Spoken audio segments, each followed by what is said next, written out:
And we welcome you to Durham Field in this presentation of the South Atlantic Conference on the Bears Sports Network, presented by MBA Roofing. The red-hot 20-1 Lenoir-Rhyne Bears, ranked number 15 in the country. They've won 17 games in a row.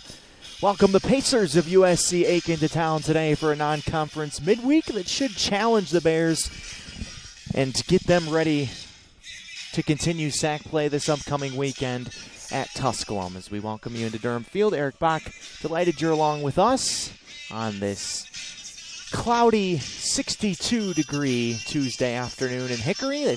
We've moved the game up a half hour today because there's a threat of rain later. So we hope that we can miss the rain today. Another full day of sports here at home for the Bears on the Bears Sports Network.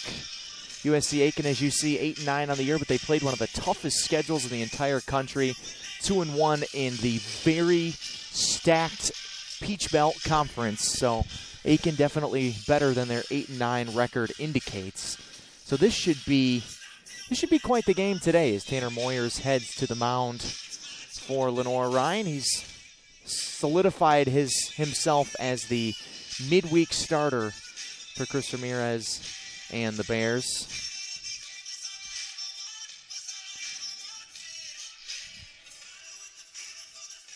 Tanner this season 1-0. This is his fifth start, 18 innings, 21 hits allowed, 10 runs, 8 of them earned. The ERA is an even 4.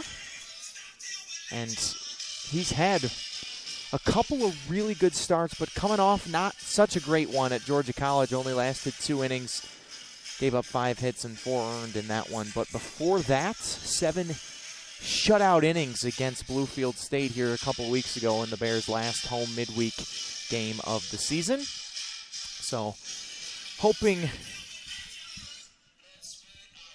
for a return to form for Moyers today are the Bears as they try to defeat Aiken. This is only the second all-time meeting between these two, and the first since 2009. And it's the first time the Pacers have ever come here to Hickory. The only other meeting was down in Aiken, a 3-1 Bear win. So LR looking to move 2-0 all-time against the Pacers, who, as I said, are 8-9 on the year. Team batting average is .252 for the Pacers. They've, as I said, played a really tough schedule. They split with UNC Pembroke, took 2 out of 3 from Florida Southern, beat a really good Francis Marion team, got swept by Tampa, who's the number 2 team in the country. They've actually 2-0 against Francis Marion, won a game against Newberry. The Wolves took 2 out of 3, but they're number 14 in the country, and took 2 out of 3 from Georgia Southwestern, a team that Bear fans should be familiar with as they came here a couple of weekends ago. So, one common opponent, the Bears swept the Hurricanes of Georgia Southwestern, and the Pacers took 2 out of 3 from them. So Sean McQuillan digs in, leadoff man, .359 on the season from the left side for Aiken. Moyers is ready for the first pitch, and off we go today from Hickory, and it's a called strike on the corner.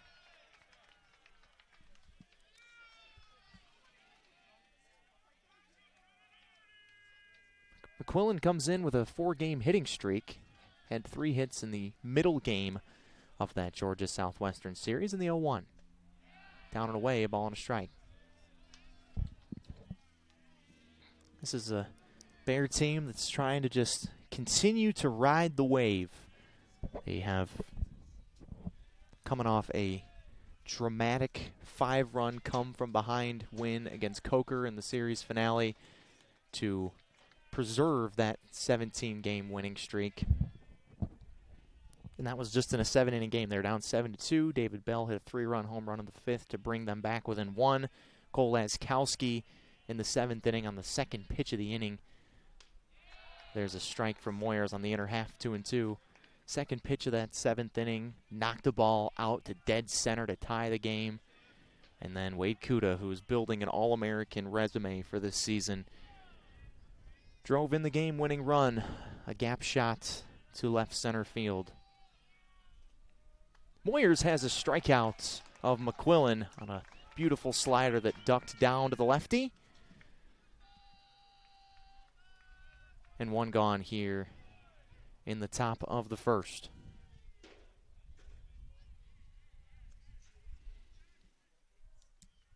Brings up Jackson Hannon, who is the right fielder for the Pacers. 278 on the season, started all 17 games they played. And he knocks a breaking ball on a hop to Yanesta at third. Picks it up clean, makes a clean throw. 2 up and 2 down against Moyers here in the top of the first. That was something that he didn't do much of in that Georgia College start where the Bears fell behind 4-0. So, you know, this 17-game winning streak has had its fair share of ups and downs for the Bears. I mean, there's been a ton of blowouts in there, but there have been some close ones as well. And Georgia College, they were down 4-0, ended up coming back and blowing them out. Won that game 14-5, scored 8 runs in the last 2 innings of that one. And obviously I mentioned the Coker game this past Saturday evening. Joshua Lanham and David Bell, by the way, today were both named the SAC Pitcher and Player of the Week. There's a breaking ball for a strike from Moyers to Jeff Sire, the 3-hitter for the Pacers. Trying to end this winning streak and get their season kick-started. There's another breaking ball that drops in for a strike, 1-2. But to come on the road if you're Aiken to knock off the number 15 team in the country, the new rankings come out tomorrow, so I would assume that the Bears would be moving up, perhaps into the top 10. So what a big win this would be for Aiken. There's a big swing and a miss. Clarno completes it. Pair of strikeouts for Tanner Moyers in the top of the first in a perfect 1-2-3 inning. Bears going to work on offense when you come back to Durham Field on the Bear Sports Network.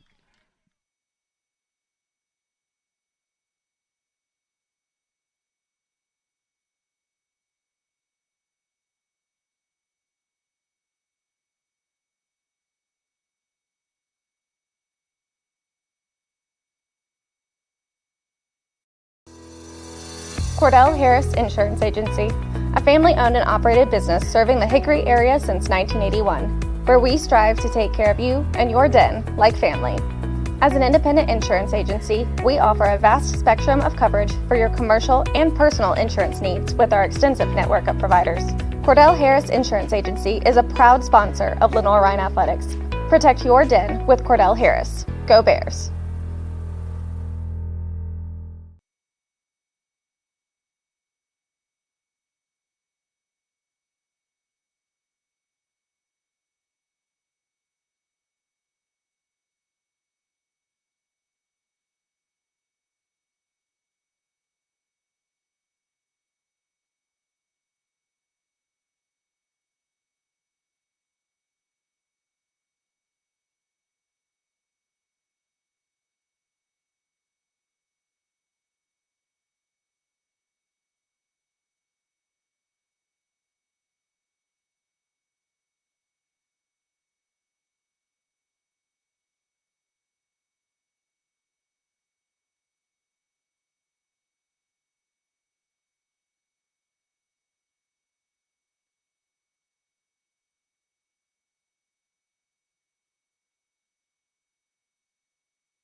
See Barracuda playing through the speakers, so that means that Wade Kuda's coming to the dish.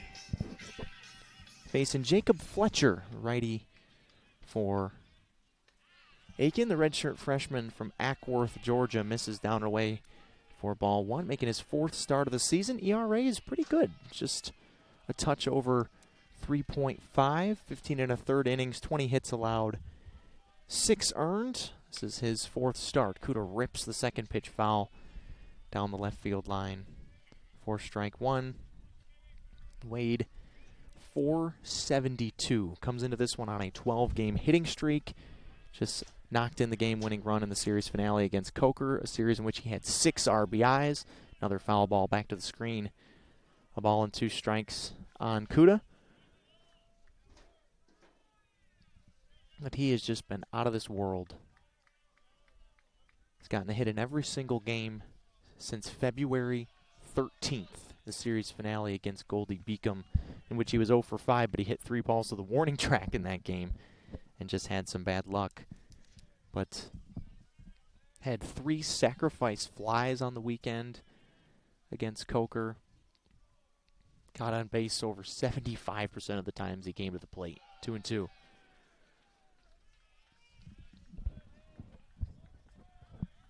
Talked to him after the game, after he had the game-winning hit against Coker. He said, we're not changing anything. Just going to keep on keeping on and stay on this ride. Launches this one to deep center. McQuillan back at the wall in left center, and he grabs it on the warning track, drifting just underneath the scoreboard for a long and loud out number 1.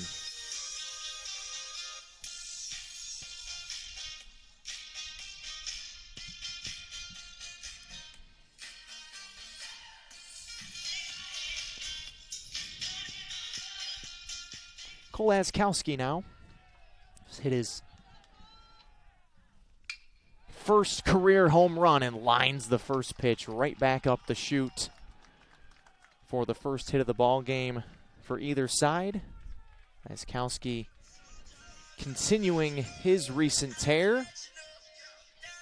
That home run just straightaway center was maybe the clutchest hit of the night for the Bears.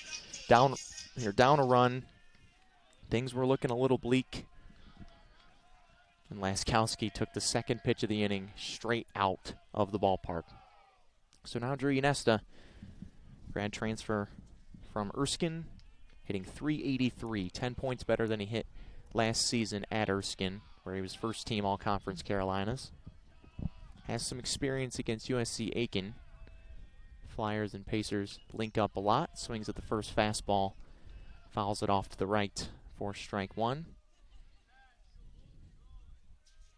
Yanesta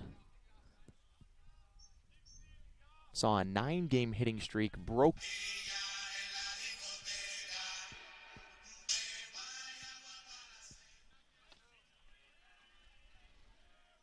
Fourth homer of the season for Drew Yanesta.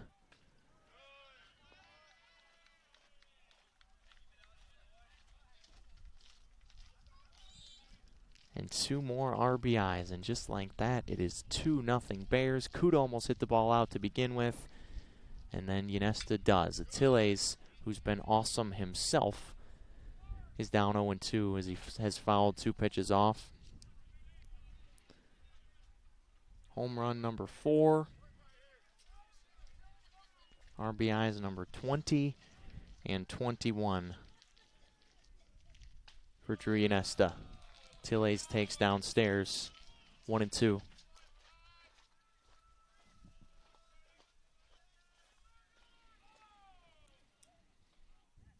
That ball looked like a pop-up for a second as Fletcher bounces back nicely with a strikeout of a really good hitter in Tilles, and 2 gone.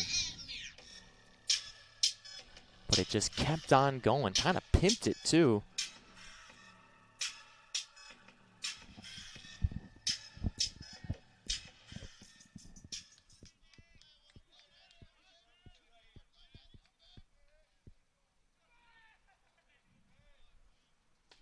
And now Nick Clarno, who's another guy who has been just out of this world for the Bears. Catcher hitting .379. Just saw a 7-game hitting streak broken for him. Ball and a strike.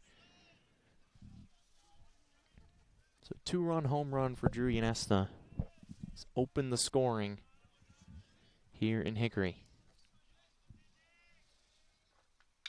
Clarno skies the ball right field. Hannon backs up, has plenty of room in deep right field to grab it, and the side is retired. But the Bears strike first. 2-run homer for Drew Ynesta opens us up. It's 2-0 Bears after 1 on the Bear Sports Network.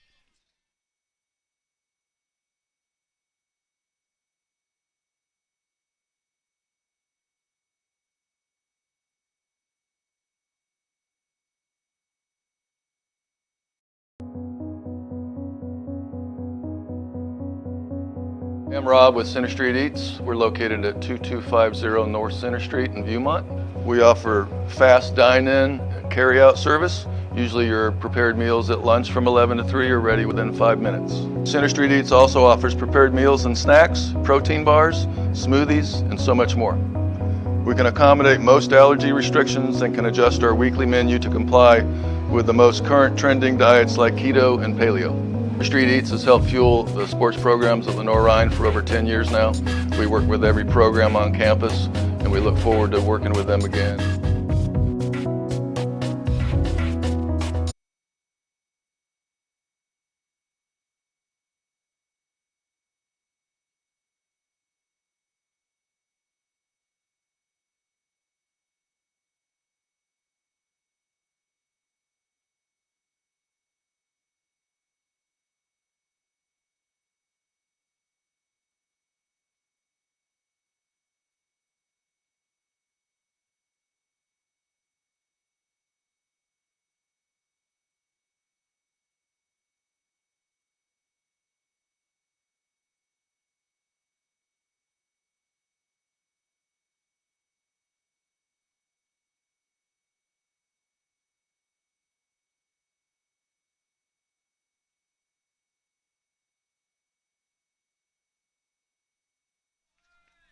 Top of the second inning. Bears already in front of USC Aiken 2-0. 2-run homer for Drew Ynesta in the bottom of the first opens us up. Tanner Moyers, who fired a perfect 1-2-3 first inning for LR with a pair of strikeouts, grooves in a strike to Nick Tripp, cleanup hitter first baseman for the Pacers of USC Aiken, who have fallen behind, and Tripp has fallen behind 0-2.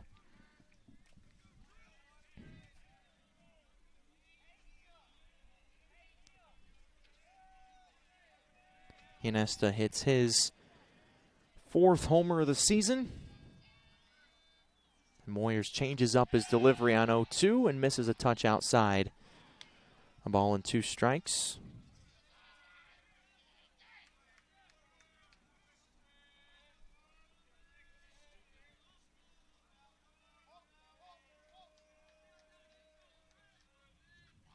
Tripp waves and misses. Slider disappeared down and away from the righty.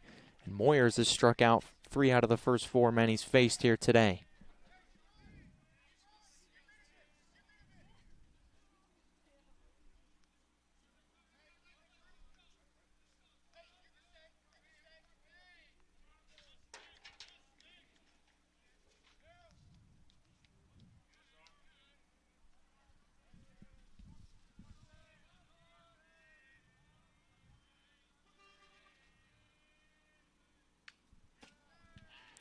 So now that brings up Josh Sharp, the left fielder for USC Aiken, who could only watch that long home run from Drew Ynesta fly over his head.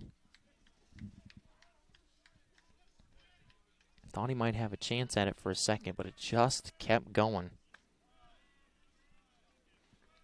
And a ball and strike on Josh. 274 on the season.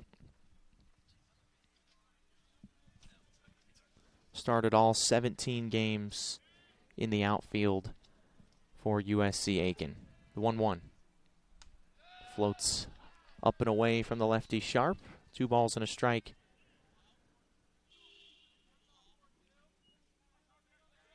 Josh got a hit in all 3 games of that Georgia Southwestern series. Drove in 4 runs, so it was a solid series for him. The Pacers took 2 out of 3. He lines this one through the right side, past Perino at first for a base hit. Sharp finds the barrel, and the first hit of the day for the Pacers is a line drive single.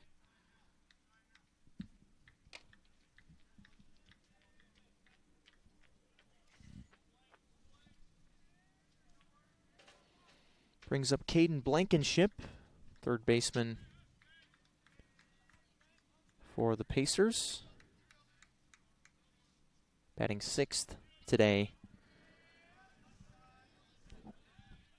So the first hit that Moyers has given up, first base runner, struck out 3 out of the first 4 men he's faced, and big reason why is that right there. Perfectly placed breaking ball over the heart of the plate for strike one.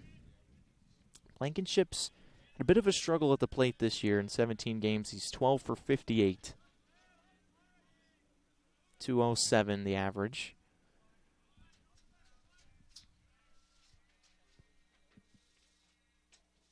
In the 0-1.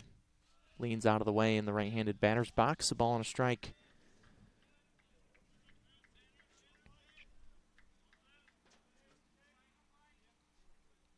Blankenship just 1 for 10 in the Georgia Southwestern series. The Georgia Southwestern team that came here and nearly stole one from the Bears. It was a 13-inning marathon game. LR was down in the last inning in that one as well, and Matt Mackey blasted a pinch hit home run to tie that game. It went to 13 innings. Bears eventually found a way to win late. So there have been a few bumps in the road on this 17-game winning streak, but not many. There's a chopper left side with the runner in motion, but it went foul off of Blankenship's foot in the box. So Sharp will head back to first. Sharp's 3 for 3 stealing bases this year. 21 total steals for the Pacers this season.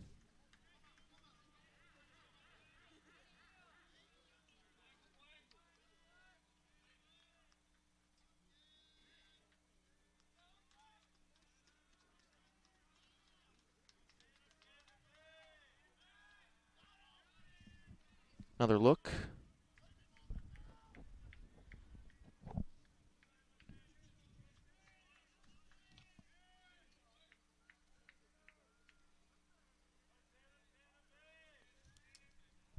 Ines to the 2-run home run.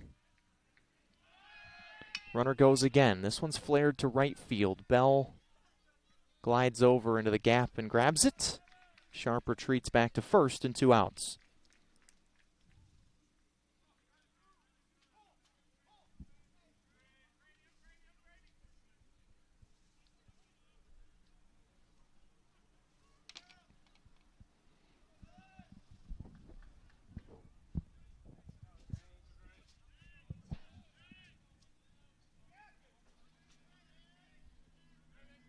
So now Dalton Graves, the DH for USC Aiken, batting from the left side. Just 4 for 31 this year as time was called. Moyers brought the pitch home, but it doesn't count. This is his 9th start of the season for Graves. Freshman from right in Aiken. Right on the South Carolina-Georgia border. He was a 3-time All-Region honoree at Aiken High School down in southwestern South Carolina. Clarno smothers this one, and it's the first ball to Dalton.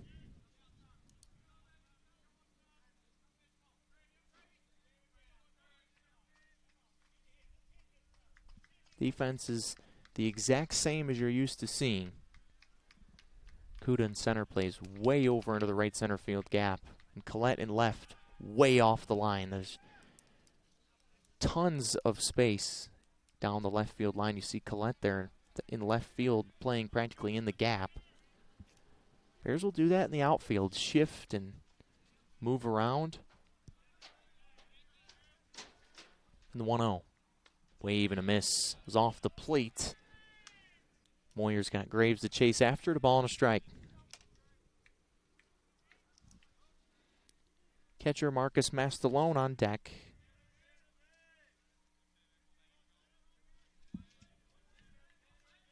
It's been part of the knock on Aiken where they've struggled offensively. So they do strike out a lot. The runner goes, the pitch is swung on and missed! And Sharp is gunned down. Nick Clarno throws out yet another runner, I should say. and the side is retired. So USC Aiken gets a hit, but that man is thrown out at second. We're through an inning and a half, 2-0 Bears on the Bears Sports Network.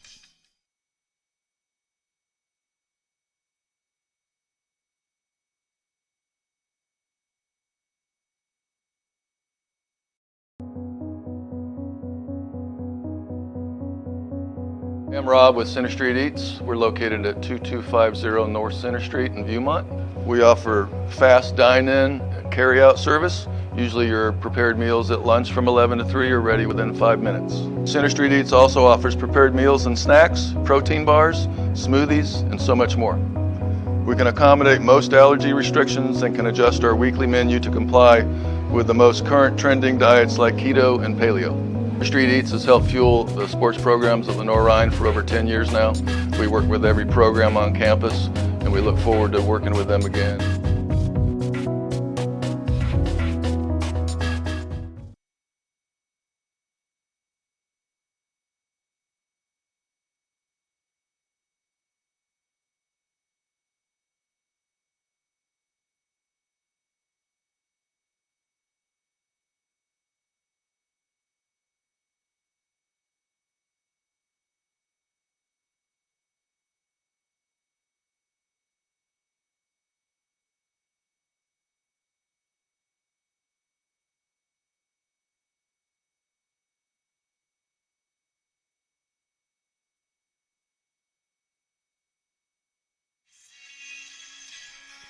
Perino Mackey Bell here.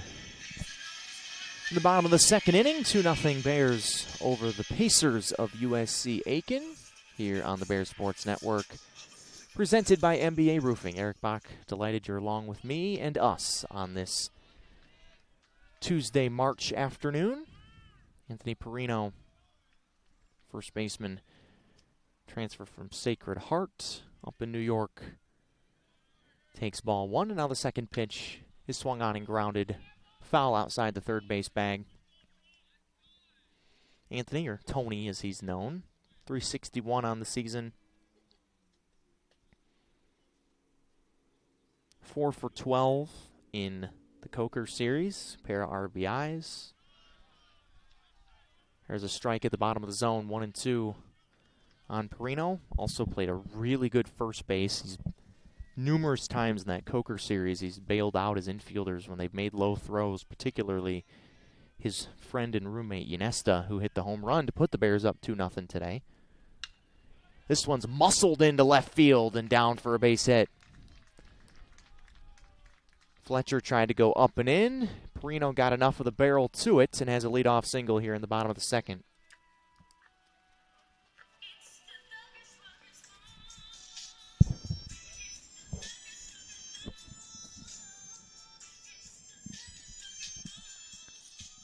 So now Matt Mackey, the preseason first-team all-SAC first baseman. Perino has turned into the everyday first baseman. Mackey struggled at the plate to start the season, but has really come on of late and has asserted himself back into the lineup as the DH. I think 227 on the season, but 3 for his last 5. He's gotten at least a hit in 4 out of his last 5 games, including a pair of home runs during that stretch. And one of those home runs was the game-tying home run in that Georgia Southwestern game that I mentioned. Swings at the second pitch, pops it foul down the right field line. Hannon giving chase. Can he get there? He cannot. He and Tripp, the first baseman, both slide to try to grab it. May have collided down there. And they'll check on them.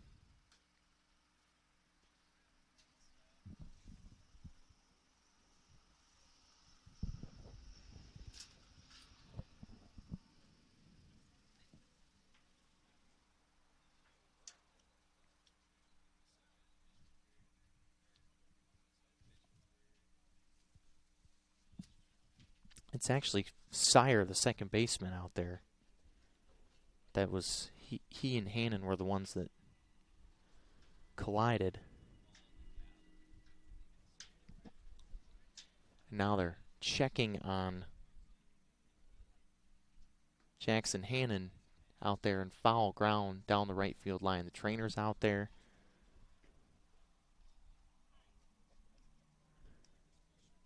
Aiken head coach Michael Holder, he's the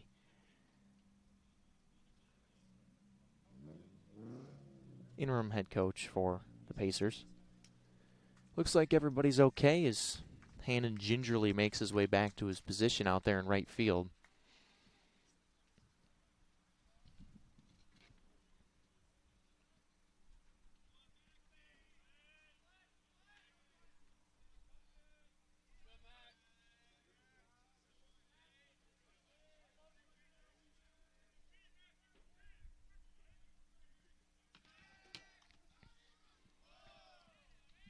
Another look at Perino over there first. Anthony's only one steal on the year, 1 for 2. That was a scary moment for the Pacers when you've got Sire and Hannon, the second baseman and right fielder, both going after a ball. Perino runs, and it's a perfectly executed hit and run. Mackey to right field. Perino didn't know where the ball was for a moment and stopped, but trots into third base. And Matt Mackey continues his hot streak at the plate, executes a hit and run to perfection. The first two men have singled here in the second inning for the Bears, already up 2-0 and looking to stretch the lead. So now the newly named SAC Player of the Week, David Bell, digs in. A little Metallica bumping as the walk-up music.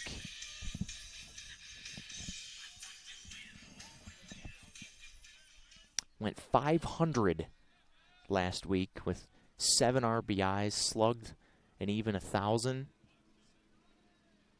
and hit what was probably the most important home run of the weekend for the Bears. They were down 7-3 in the 5th inning of a 7-inning game to Coker here on Saturday, and Bell came up with 2 men on, blasted a ball off the batting cages out in left field, made it a 1-run game that led to the Laskowski home run that tied the game, and eventually the Kuda double to win the game.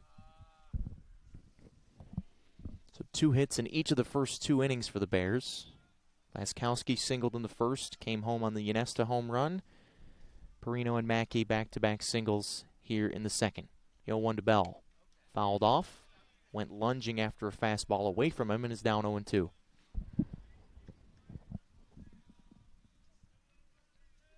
Could potentially have some weather later. Clouds have thickened up here in the sky. During warm-ups, the sun was shining the entire time. Good stop in the dirt there by Mastaloni to keep that in front of him.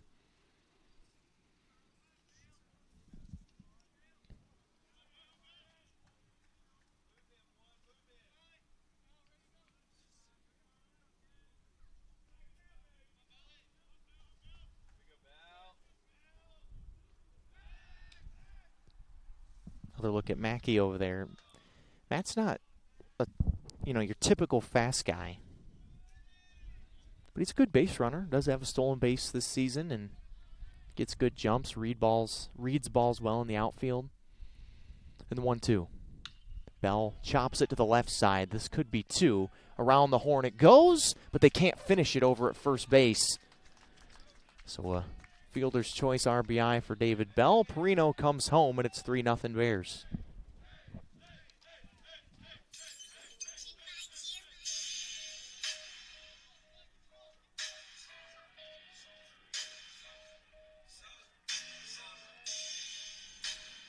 So yet another RBI for David Bell. It's number 22 on the season. Gets so many RBI chances in the bottom of the lineup when the guys in front of him are on base.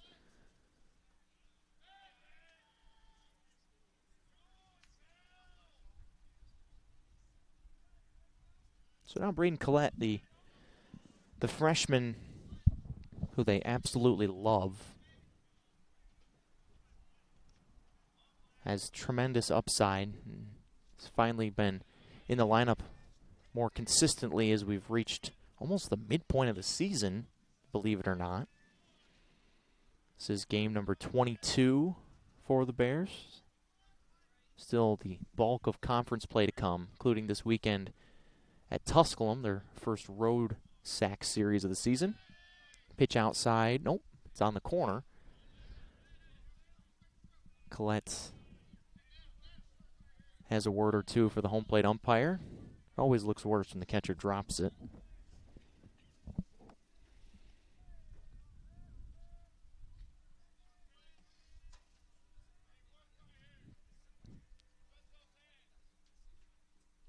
In the 0-2. That one's down and away. Ball and 2 strikes. Braden 238, 5 for 21 this season. Started 3 out of the last 4 games in left field.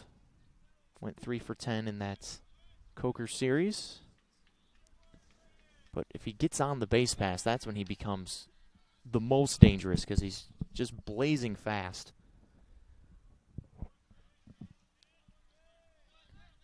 Basically manufactured to run by himself in the Coker game this past weekend.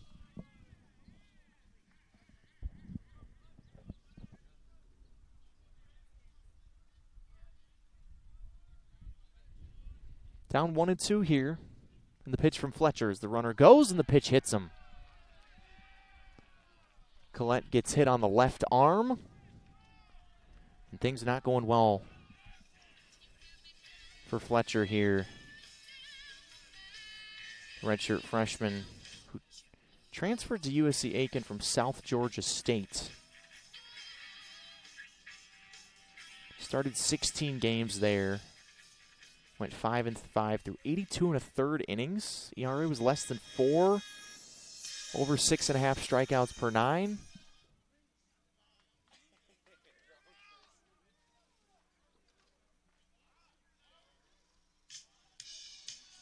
We have a mound visit here. And that is the end of the day for Fletcher. So the leash fairly short. He's given up 3 runs through the first couple of innings. Bears with a couple men on, looking for more when you come back to Durham Field. Looking for win number 18 in a row on the Bears Sports Network.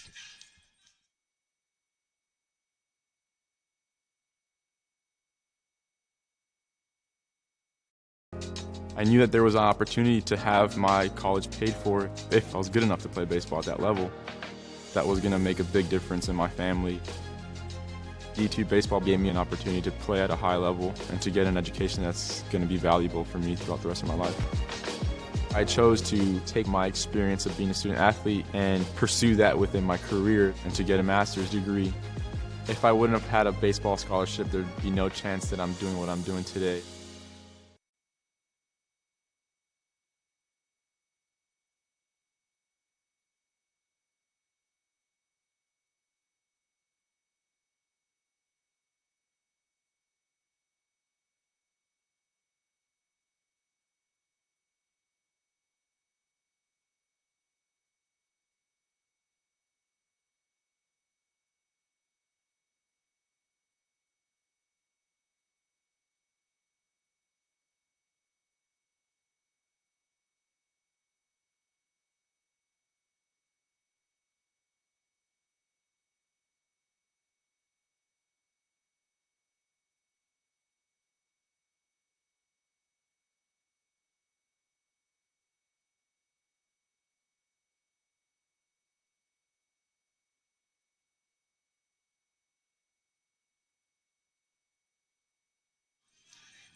Our first Carolina West call to the bullpen today for the Pacers of USC Aiken brings the freshman Luke Parker to the mound.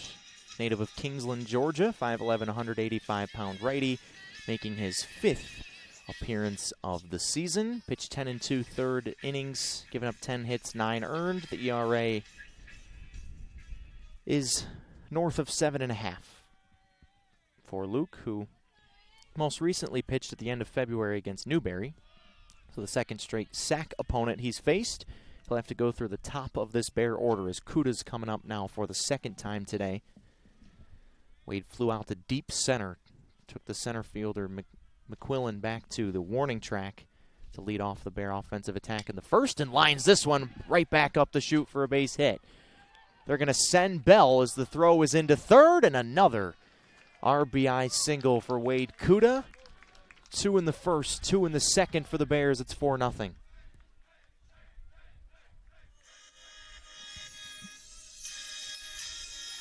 RBI number 29 on the season for Wade Kuda. Now has taken the team lead in that category. One more than Perino with 28. And his 7th RBI in the last 4 games. Just keeps on keeping on. The baseball is just massive out of the pitcher's hands for Wade Kuda this season. Laskowski, who got the first hit of the game in the first, right back up the middle, gets another chance. 2 on, 1 gone here in the bottom of the second, already a 4-0 ball game. 3 hits in the inning for the Bears.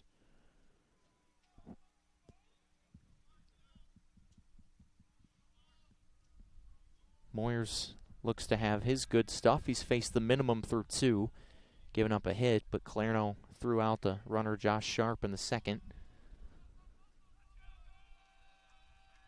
And the 1-0. Scooped out of there by Mastaloni. 2-0 on Laskowski. Talked about this a little bit over the weekend, but part of the reason why the Bears have been so successful offensively is not only because they've been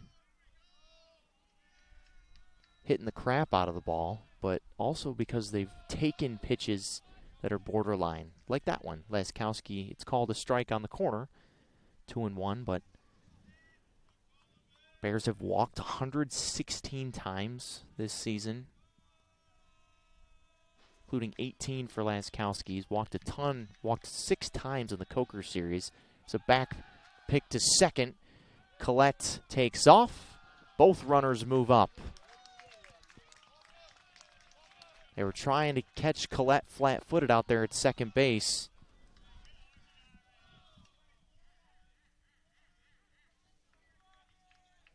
And Parker threw it in to center field.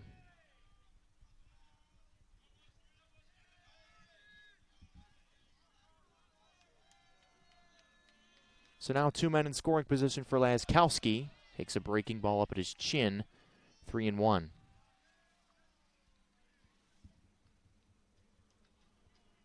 Cole had there's a lot of ways you can describe the moment when he hit that home run to center field, but it was a signature moment. Flares this one to left center. McQuillan goes over to the wall. This will be plenty deep enough to score the run, and it is. Sac fly and an RBI for Cole Laskowski in a 3 spot here in the bottom of the second inning for the Bears, who already are up 5-0. RBI number 14 this season for Cole.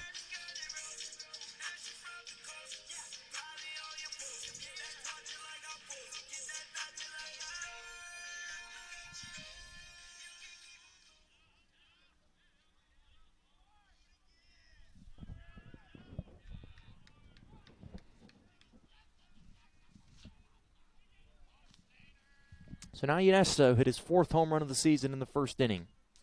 Swinging away at the first pitch, back to the screen, strike 1.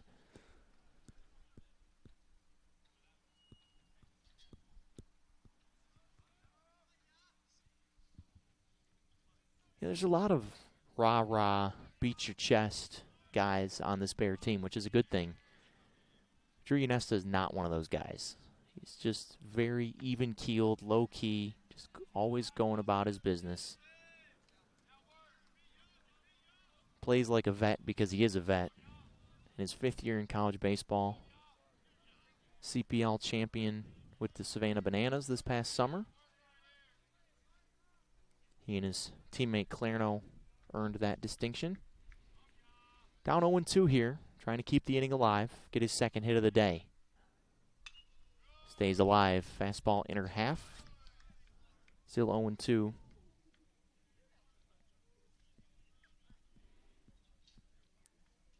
So Fletcher's line is official now. Inning and a third, 4 hits, 5 runs, 4 of them earned with a strikeout.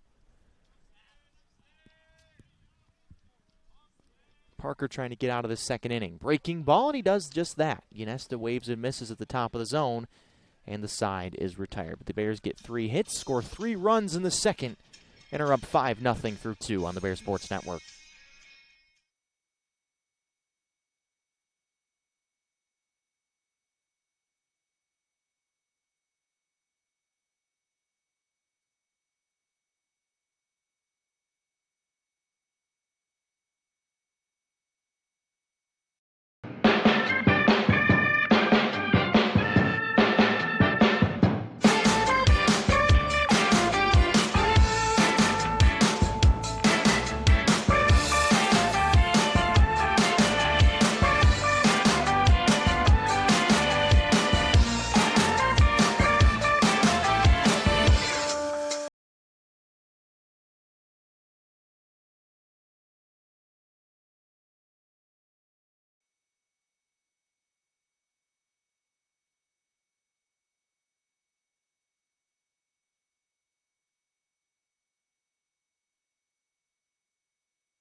Tanner Moyers has faced the minimum through 2. Has a nice 5-0 lead to work with that his offense is put up. 5 runs, 5 hits through 2 for the Bears. As the hits just keep on coming for LR. They've won 17 games in a row, which every game they win in a row at this point is a single-season program record, chasing the all-time program record with 19 wins in a row, but that was over 2 seasons. So the end of 2014, the beginning of 2015, the Bears won 19 games in a row. If they win today, win the series opener, I should say, against Tusculum, then they will have at least tied that record. 2-0 on Graves, who was at the plate to end the second when Sharp got thrown out at second base, so gets another chance. And the 2-0 pitch. Fastball in the corner. Away from the lefty Graves. 2 balls and a strike. Moyers has pitched better at home this year than he has on the road. Coming off 7 shutout innings in his last home outing. Half-hearted wave and a miss there from Graves at a breaking ball away from him, 2-2.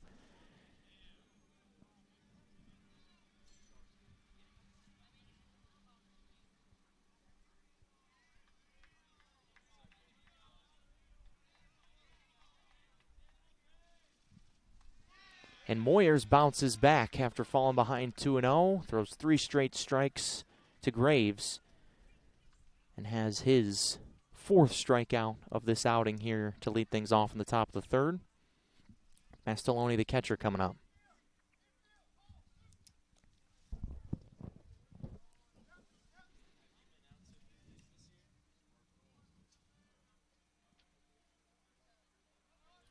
Marcus making his 9th start this season behind the plate.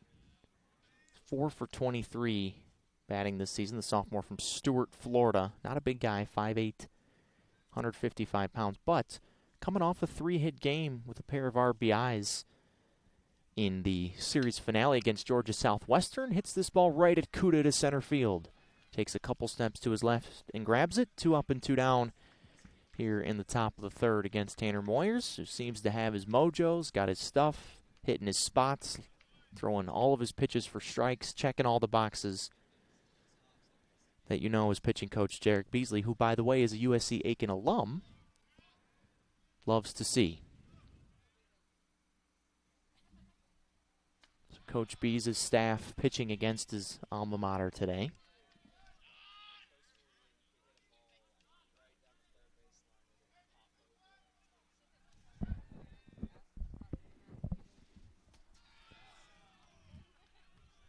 Scott Huntley, the shortstop and 9 hitters, quickly down 0-2. He looked lost against Moyers at the plate. And Tanner trying to finish off a perfect first trip through the order. Ground ball left side. Ynesta gobbles it up 2 steps to his left, throws low, and Perino, his roommate, digs it out of there for him again. And the side is retired. All 9 guys down in order for Tanner Moyers the first time through. Bears looking to add to this 5-0 lead in the bottom of the third when you come back to Durham Field.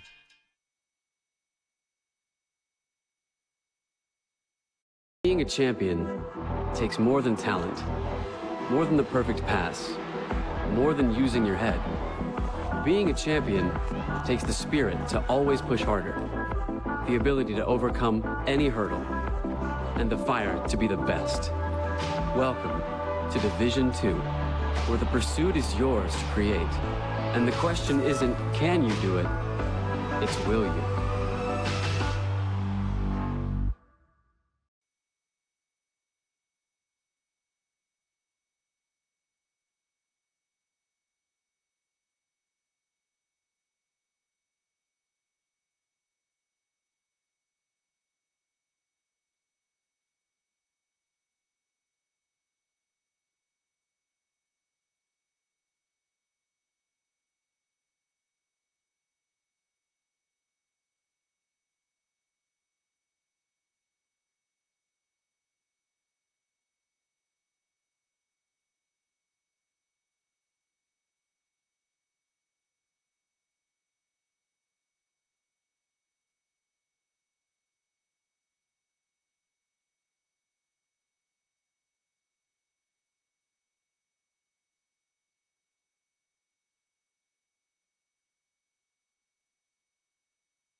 Attiles Clarno Perino, bottom of the third, 5-0 Lenoir-Rhyne over USC Aiken. And Attiles hits a chopper to shortstop. Huntley a couple steps to his left, sidearms it to first. And 1 pitch and 1 out here in the bottom of the third against Parker. So Attiles now 0 for 2.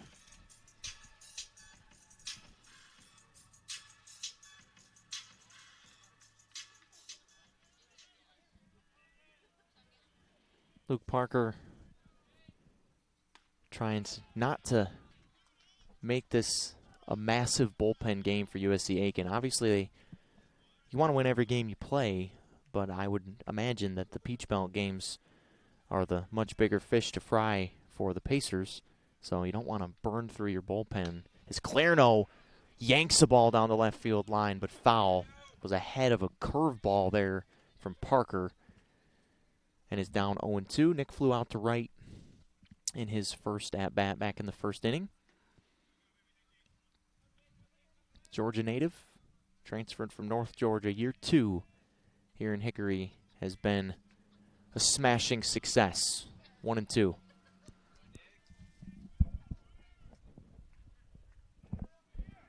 It's turned into a A-plus defensive catcher. You already saw the arm on display earlier when he threw Josh Sharp out at second base. And that's, to me, maybe the most impressive part of his offensive game is his ability to just command the strike zone like he does there. 2 balls and 2 strikes.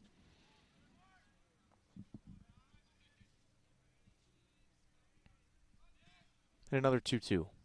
Popped up. Right side again.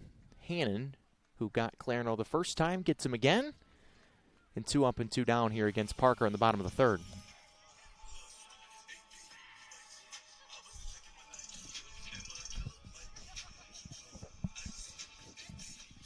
So now Perino, who led off the second inning with a single. Mackey followed him up with another base hit, and Anthony came around to score in an RBI fielder's choice for David Bell. That was the third run. Perino takes a pitch up at the letters for ball one.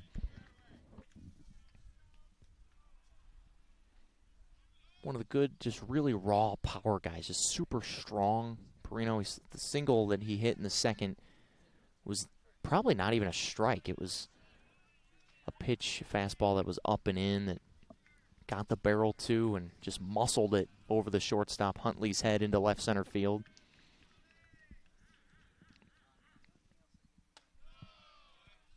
He and Ynesta are roommates, as I mentioned, but they work out together. They eat cutlets together, as they like to advertise on their Instagram story. And it shows. I mean, Ynesta hit a home run today. Just a towering home run to left field. Perino's hit a bunch of towering home runs, including a walk-off home run that started this 17-game winning streak way back on February 8th, 1 month ago today. Bears have not lost in over a calendar month.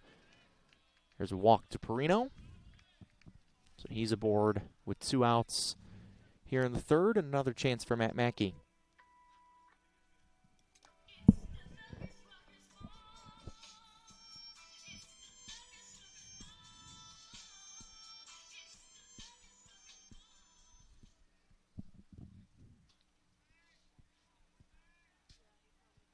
Glad you're with us on this Tuesday afternoon on the Bears Sports Network, presented by our friends at MBA Roofing. Eric Bach. Grateful you're spending part of your Tuesday afternoon with me and us here on the Bears Sports Network. Another full day. Women's lacrosse softball, big softball series happening over at Bears Field as Mackey takes the first ball way high and outside. The 19-3 Limestone Saints came in, and Bears took care of business in game one. Lauren Rakes, another gem. 7 innings, 10 strikeouts. Just 1 run allowed. Mackey yanks a ball left field. Sharp going back at the wall, and he makes a running, falling down catch on the warning track in left field. The side is retired. I think maybe he got stuck there in the bottom of the fence, but held on to it. Mackey robbed of extra bases. A really nice play by Josh Sharp in left field. Puts up the first 0 of the day for the Pacers. We're through 3. 5-0 Bears on the Bears Sports Network. Being a champion takes more than skill, more than endless drills, more than using your head. Being a champion takes the heart to give it your all, the agility to thrive from any angle, and the relentless drive to be the best. Welcome to Division 2, where the pursuit is yours to create, and the question isn't, can you do it? It's, will you?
First time through the order didn't go so well for USC Aiken against Tanner Moyers. Trying to do better the second time around. They did get a hit. Josh Sharp, a solid line drive single in the second inning against Moyers.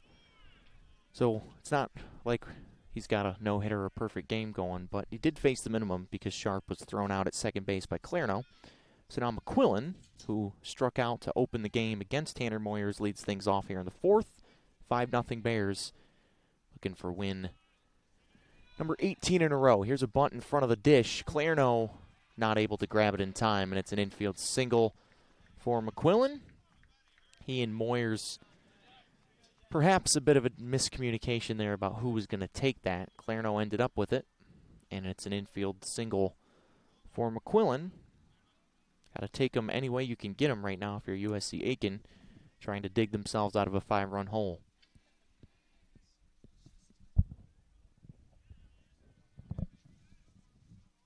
So now Hannon, who defensively had a scary moment earlier, was chasing a ball down to foul ground, ran into Sire, the second baseman. Everybody was okay, thankfully, after a bit of a pause.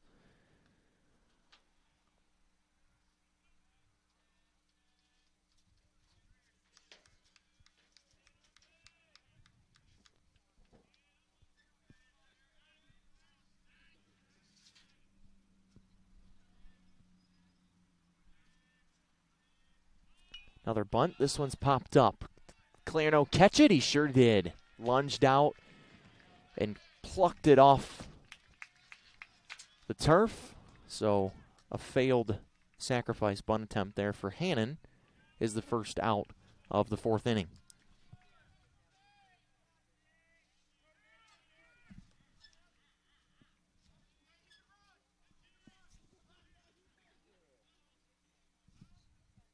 So now Sire, who struck out against Tanner Moyers, Moyers' pitch count is in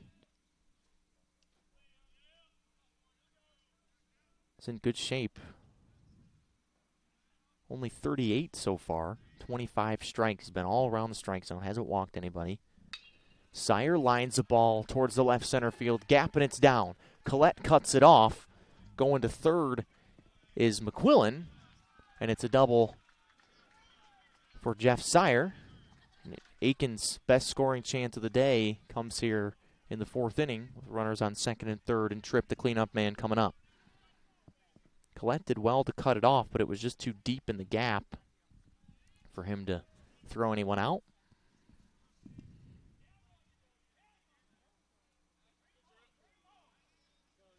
Fifth double of the year for Jeff Sire, who's the leading hitter on this Aiken team.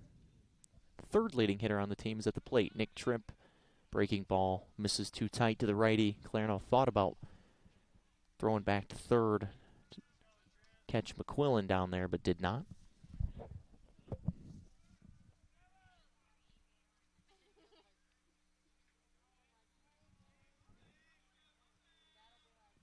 Good little midweek matchup. Both teams stepping out of conference play after they just began conference play. There's a strike at the top of the zone on a fastball to Tripp, who struck out against Moyers to start things off in the second inning.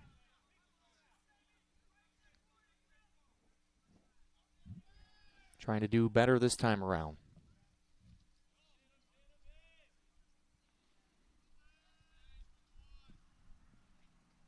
Wave and a miss. Disappeared at the end. A lot of late movement there on that slider from Moyers. A ball and 2 strikes. Aiken took 2 out of 3 from Georgia Southwestern in the Peach Belt opening series this past weekend. Bears swept Coker. Things weren't looking good in that third game, but fought their way back from a 7-2 deficit to win their 17th game in a row. 1-2 on Tripp. And the pitch. In the dirt, Clarno smothers it, 2-2. Nick wearing his earpiece. The new technology allowances this year with the rule changes in college baseball allowed Derek Beasley see him at the edge of the dugout with his walkie-talkie in hand, giving Clarno the signs, or giving Clarno the pitch, and then he gives Moyers the sign. 2-2, wave and a miss. Big strikeout there for Tanner Moyers with a couple men in scoring position. He's 1 out away from putting up his 4th straight 0 here in this one. Second time Tripp's gone down on strikes. Now it's up to Josh Sharp, who singled sharply, no pun intended, to right field in his first at-bat. And there's the aforementioned Derek Beasley, pitching coach, USC Aiken alum, probably talking to Moyers about how to do better this time against Sharp. Brings the whole infield in.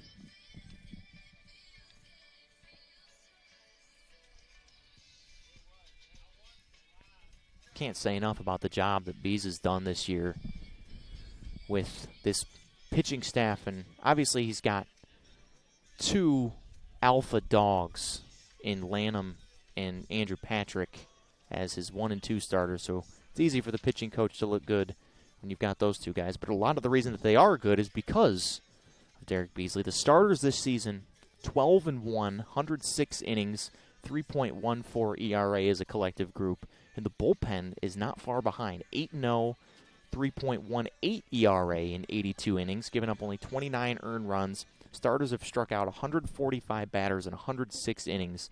And the bullpen has struck out 134 batters in 82 innings. That's almost 2 strikeouts an inning for the LR bullpen. Sharp watches a breaking ball on the outside corner for strike 1. Win today would be win number 21 in 2022 for the Bears, who won 23 games in all of the 2021 season. Already have won way more games. They were 10-11 last year at home. They're 16-0 at home this year. The one loss came on the road in the season opening series against Emmanuel, who was a Peach Belt opponent of USC Aiken's.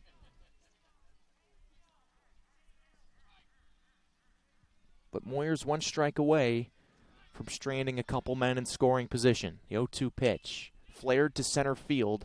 Kuda took a couple steps in, but now backs up, and the side is retired. So USC Aiken threatens but does not score. Moyers has pitched 4 shutout innings thus far, only 47 pitches. So we head to the bottom of the 4th. The Bears looking to extend a 5-0 lead on the Bears Sports Network. Everett Chevrolet Buick GMC is ready for another exciting football season. Everett has been a proud sponsor of the Lenoir-Rhyne Bears for 25 years, and we wish the Bears a safe and successful season. And August means it's all systems go for another winning season with the Carolina Panthers. We have a tradition of winning in the Carolinas, and when you want to be a winner in the car, truck, or SUV game, come see the sales and service champions at Everett, because if you didn't get an Everett deal, you dropped the ball, baby. Woo!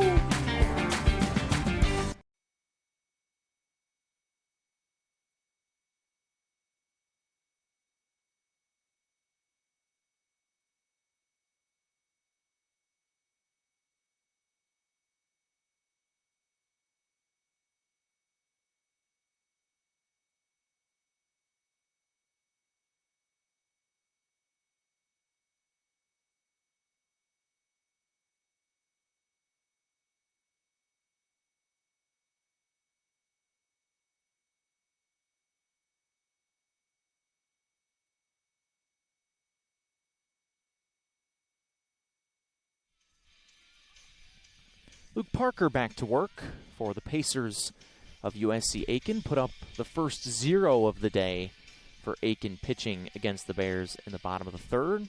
LR got 2 in the 1st, 3 in the 2nd. And sent 8, 9, and 1 to the plate here in the bottom of the 4th. Bell, Collette, and Kuda. And the sack player of the week, David Bell, fouls off the first pitch for strike 1. Redshirt sophomore from Kings Mountain, just down the road. Western, on the outskirts of the greater Charlotte area, closer to Gastonia. The 0-1. Wave and a miss. Fastball up at his letters. Down 0-2. Bell was under 300 going into the Coker series, but after that series in which he had 7 RBIs and 5 hits, went 5 for 9 at the plate, has raised that season average to 329. 5 hits and also 5 runs scored.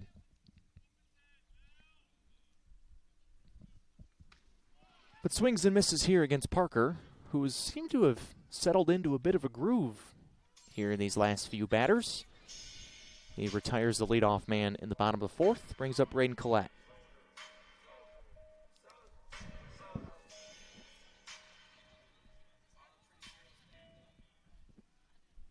Braden got hit by a pitch, scored a run in the second. Was down in that count and fought it back, and then it ended up getting hit by the pitch.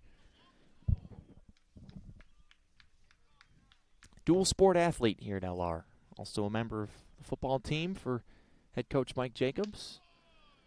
And didn't see the field a whole lot on the diamond early just because they didn't feel like he was acclimated enough to college baseball. Just a freshman. Went to Georgia Southern out of high school. Didn't work out there. Comes back here to play two sports and now has become just about the everyday left fielder as we've reached conference play. Fastball at the knees for a called strike two. Ball and 2 strikes on Braden.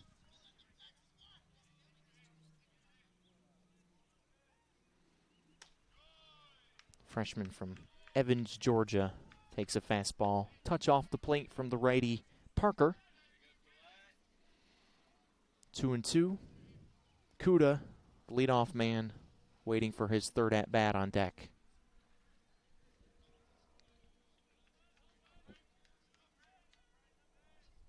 And the 2-2 is high and wide. Another good at-bat from Collette, who they expect, at least early in his career, to strike out a decent amount. But he did strike out a lot like in the beginning when he started playing, but he has really honed in his eye. Full count pitch, swung on and chopped left side, foul. It didn't hit his leg, they say. Collette thought it hit his leg. And the umpires will get together. The home plate umpire never indicated that it was a foul ball, just pointed that it was a fair ball and a grounder to third. Blankenship made the play. Now they're going to get together and talk about it. I don't know. Seemed like a pretty straightforward play, and they call him out. Coach Ram not happy with the call, but I don't know. It bounced really hard to third base, and you'd think if it went that hard off of Collette's foot that he'd have had more of a reaction than he did, but maybe it just grazed his foot. Who knows? Either way, it's the second out of the fourth. And Kuda, with 2 outs and nobody on, this is the situation if you're an opposing pitcher that you want to face him in. He swings and misses for strike one. Overcast, mid-50-degree Tuesday afternoon in Hickory. Down and away, a ball and a strike. Some rain potentially in the forecast later.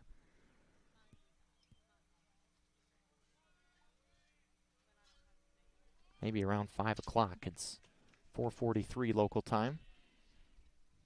And 1-1 to Kuda. Flies outside. 2 balls and a strike on Wade. Native of Orlando, Florida. Winter Park High School, bounced around. This is his third collegiate stop. And is ahead here, 3 balls and a strike.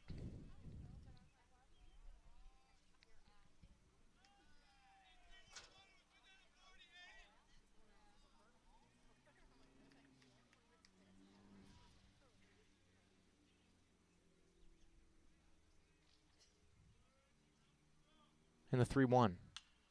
Swung on and popped foul. The mustache strong as ever for Kuda.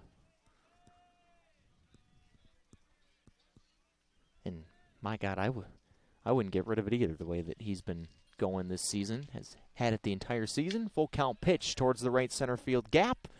And a dive, but the right fielder Hannon can't squeeze it. And it's the second hit of the day for Kuda. Hannon was right there, just couldn't finish the play. That would have been a really almost miraculous catch there from Hannon, but can't complete it. Kuda once again 2 for 3.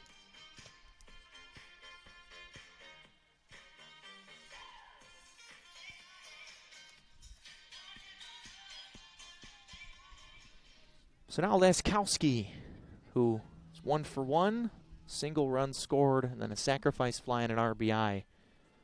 Drove in a run in the second. It's a strike on the corner from Parker, who looks to the dugout for the pitch signal. He has a little wristband there on the inside of his left wrist. He and Mastaloni, the catcher, both look there. Laskowski hits a laser on 2 hops to second base. Sire grabs it and flips it to second, and the side is retired. So a pair of zeros in a row put up for Parker. We're through 4. Still 5-0 LR on the Bear Sports Network.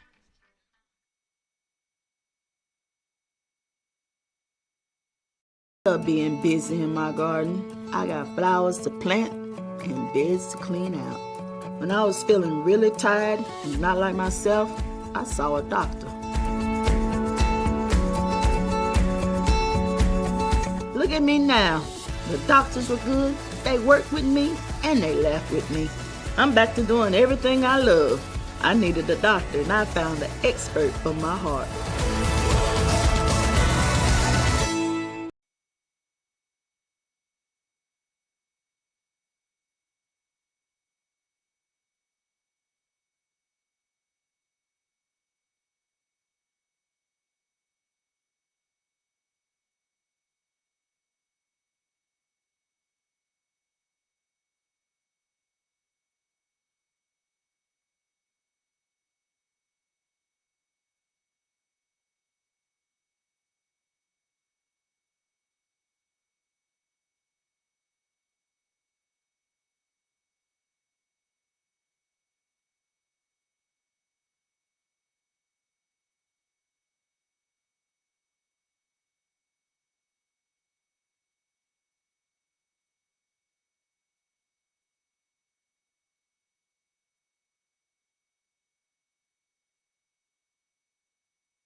Tanner Moyer's cruising along here as we lead things off in the top of the 5th, only giving up 3 hits through 4, 5 strikeouts, no walks, only 47 pitches for Tanner thus far, and his 48th pitch to lead things off to Caden Blankenship skips into the glove of Clarno for ball 1.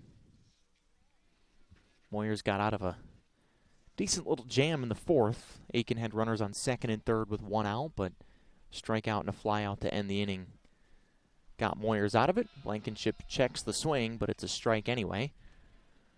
Caden flew out to Bell in right field for the 2nd out of the 2nd inning. Now gets another chance here to lead things off in the 5th. The 1-1 for Moyers, who changes up his pacing and delivery. On the ground to shortstop. Attiles backhands it, throws low. Perino again has been masterful picking balls out of the dirt from his infielders on the left side. 2nd one today.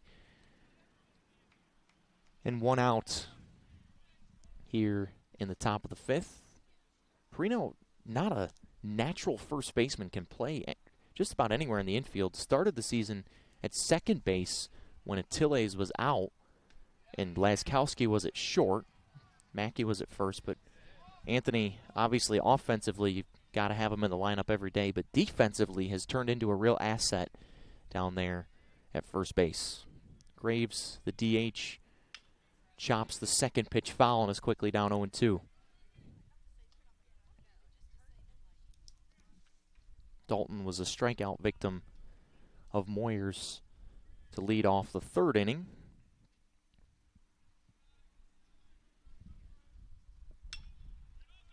And this one's on the ground right side and spins foul as Perino grabs it.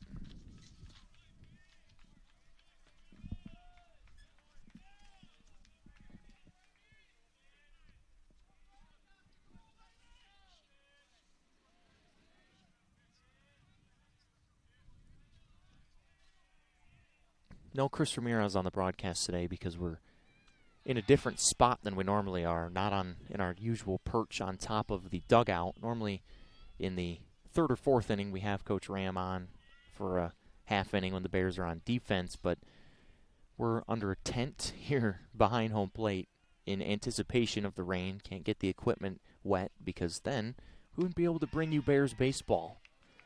And you wouldn't be able to see Tanner Moyers striking people out like he did right there. Graves swings and misses. So we always appreciate Coach Ram's willingness to come on the broadcast with us, but just sometimes it's not feasible given the circumstances. So we'll be back next week with him, assuming the weather improves a bit. Marcus Mastaloni now with 2 outs. Watches a slider miss high for ball 1. Only 55 pitches for Moyers. They can get this out in line for the win if the Bears can hold on to this lead, which this entire season they've shown no indication of having a tendency to lose leads. Laskowski, by the way, the second baseman, you see him there basically behind second base. If the new CBA is eventually ratified in Major League Baseball, that's something that you will not see anymore, is shifting starting in 2023, which I don't know how I feel about that. I have mixed feelings. Like, yeah, is it kind of cheating defensively? But I guess. But if you're a hitter, hit the ball where they aren't. I mean, it's kind of simple. 3-0 pitch. It's a strike at the knees. Moyers avoids his first walk of the day, at least on that pitch.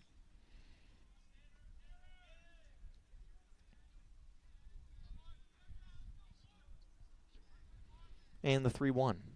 Breaking ball. Bottom of the zone, strike 2. That's one of the calling cards for this Bear pitching staff, is that they throw any pitch in any count. I mean, that's a 3-1 breaking ball that barely nicks the bottom of the strike zone. But they have confidence in Derek Beasley calling the pitches, has confidence in his guys to throw any pitch for a strike at any time. He grooves a fastball past Mastaloni, strikes out 2 more in the 5th, has 7 through 5 shutout innings as the Bears go back to work trying to increase a 5-0 lead on the Bear Sports Network.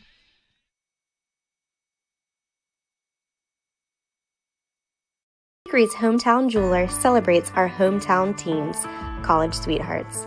These couples met and fell in love in Hickory and have been together ever since. For the past 38 years, we've helped our clients celebrate a lot of milestones, and stories like these are some of our favorites. Bring your love back to where it all began.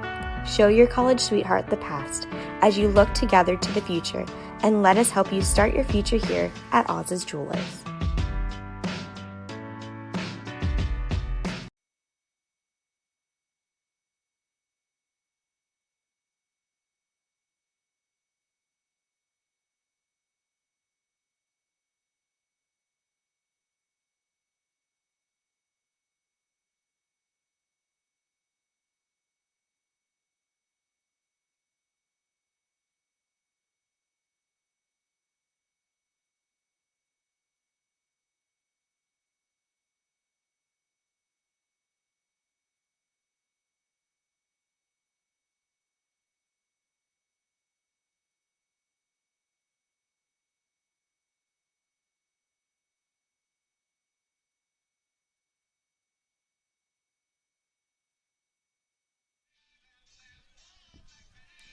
Ynesta Tilles Clerno here in the bottom of the 5th inning. 3, 4, and 5 coming up for the Bears, who are up 5 over USC Aiken, but haven't scored since the 2nd inning. Got 2 in the 1st, 3 in the 2nd.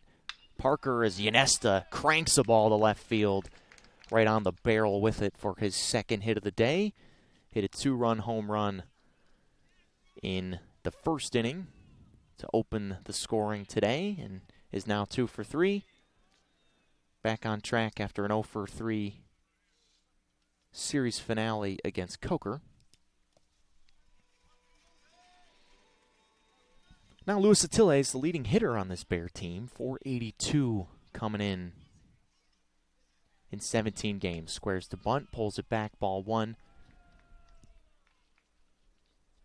Luis was involved in one of the wackiest plays I've ever seen in the 2nd game of that Coker series. Came up with the bases loaded, nobody out, in the first inning and hit a home run, hit the ball out of the ballpark over the left field fence. But because it was so close, the left fielder made a play on it as Ynesta runs. Hit and run as Atiles drops it into right field for a base hit. Took a high fastball up at his letters and knocked it into the right center field gap. Ynesta had to put on the brakes at second because he thought Hannon, the right fielder, might catch it. So the hit and run worked, but didn't work to its full extent because Ynesta wasn't able to take third. But back to Atiles, and it's even more relevant now that Atiles and Ynesta are both on base. Ynesta thought that the ball might be caught by the Coker left fielder, and this is going to be the end of the day for Parker, who gave USC Aiken a really good effort. 2 2/3, 4 hits. Hasn't given up any runs, but is responsible for the 2 men on base here in the 5th. But just to quickly wrap up the Atiles story, he passed Ynesta at first base because Ynesta was tagging up. Atiles was watching the ball and was called out, so was given a single and 3 RBIs instead of a grand slam. One of the weirder scoring plays you'll ever see in baseball. Another Carolina West call to the bullpen for USC Aiken. They bring on their 3rd pitcher of the day here in the bottom of the 5th, trying to hold this to a 5-run deficit on the Bear Sports Network.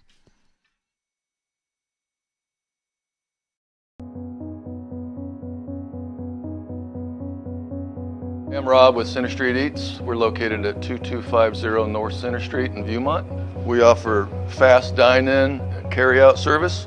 Usually your prepared meals at lunch from 11 to 3 are ready within 5 minutes. Center Street Eats also offers prepared meals and snacks, protein bars, smoothies, and so much more. We can accommodate most allergy restrictions and can adjust our weekly menu to comply with the most current trending diets like keto and paleo. Street Eats has helped fuel the sports programs at Lenoir-Rhyne for over 10 years now. We work with every program on campus, and we look forward to working with them again.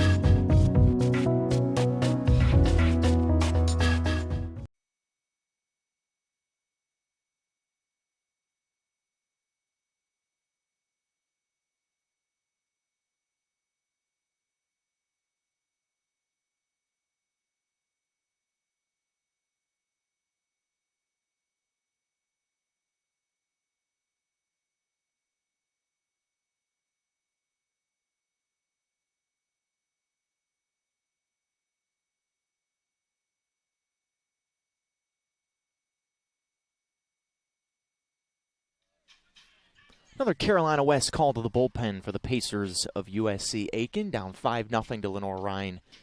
Here in the bottom of the 5th inning, first 2 men have reached here in this 5th inning. Singles for Ynesta and Atiles, bringing up Nick Clarno. This is Sandifer's 6th appearance of the season. He's made 3 starts, so one of those hybrid starter-reliever guys. Hasn't pitched since February 26th when he got roughed up by Newberry. Just pitched an inning, 2 walks, 3 hits, and 2 earned runs in that outing against the Wolves. Clarno squares to bunt, pulls it back, and the pitch is on the corner for a called strike. Nick's 0 for 2, 2 flyouts to right field.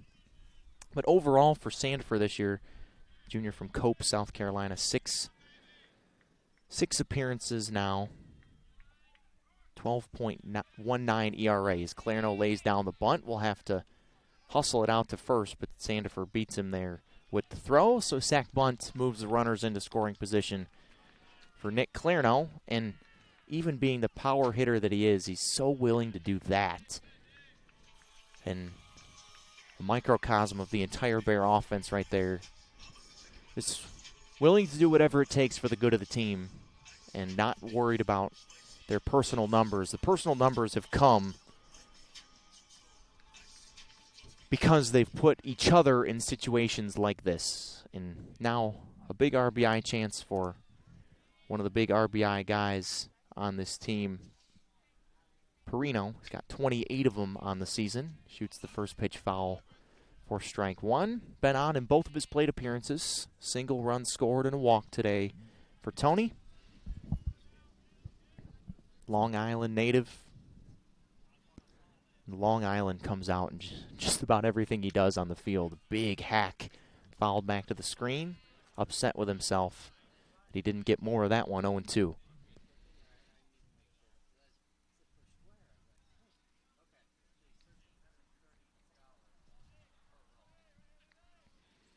Bears in their new camos today. They've generally been the midweek look. It's not a bad jersey that this team has. The blacks are super sharp. The white with the red pinstripes is another great look. Perino watches a fastball touch off the plate, 1-2. My personal favorite is what they wore on Saturday, the red with the black shoulders, the white bears across the chest. The Aiken uniforms are sharp as well. The red with the 2 white stripes on the sleeves, red hat, white pants, and the 1-2. Perino watches a changeup float up at his letters and has evened it back up at 2-2. Anthony, for first about 3 weeks of the season, was leading the team and all of Division II in RBIs. Kuda's caught up with him. The 2-2 is flown to right field. Hannon runs over towards the line and grabs it. Iniesta trying to come in to score and will with ease. It's another sacrifice fly and RBI for Anthony Perino, his second in as many games. And the Bears have found the scoreboard again here in the bottom of the 5th. It's 6-0.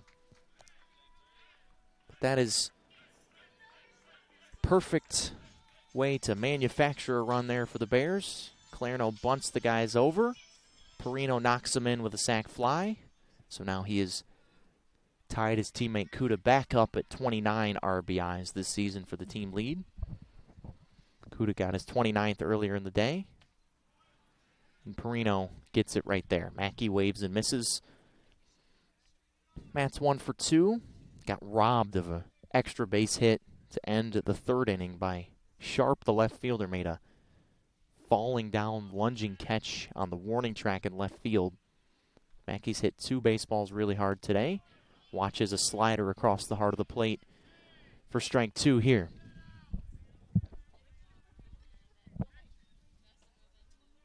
So Sandifer trying to limit the damage to just 1. That run charged to Parker, so he doesn't finish with a clean slate here after he pitched well. Mackey yanks this one down the left field line. Sharp giving chase towards the line, and he runs it down in foul ground. Just in outside the foul line to retire the side. So the Bears add another tally. Sac fly for Anthony Perino makes it 6-0 Bears after 5 on the Bears Sports Network, presented by MBA Roofing.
Tanner Moyer's day is done after just 61 pitches, 3 hits, 7 strikeouts, in line for his second win of the season.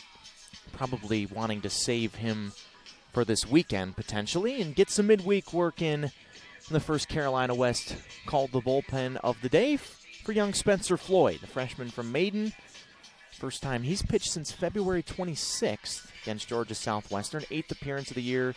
One of the guys that they think is just a dog in this Bear bullpen has been awesome this year in his first year in Hickory. 7 innings, 5 hits, only 1 earned, and that 1 earned was a home run, and 13 strikeouts to just 3 walks for Spencer. Opponents hitting just over 200 against him. And just hasn't gotten a ton of opportunities in the last few games just because of the way the games have played out. It's not on purpose. This Bear coaching staff hasn't gotten him in, but now gets a chance here maybe to pitch a couple innings against 9-1-2 in this Aiken lineup. Pacers have 3 hits in this game and had a good scoring chance in the 4th, left a couple men in scoring position, but it's been really nothing other than that. And the first pitch to Scott Huntley, the shortstop, who throws righty, hits lefty for the Pacers, is a called strike. Huntley bounced out to third base to end the 3rd inning.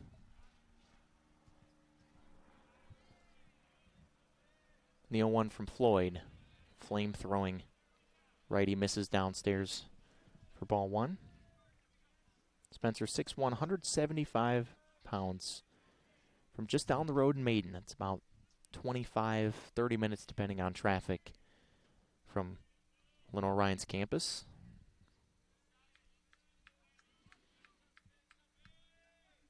1-1 to Huntley. Fastball, touchdown and away. Clairno takes an extra beat with it. 2-1.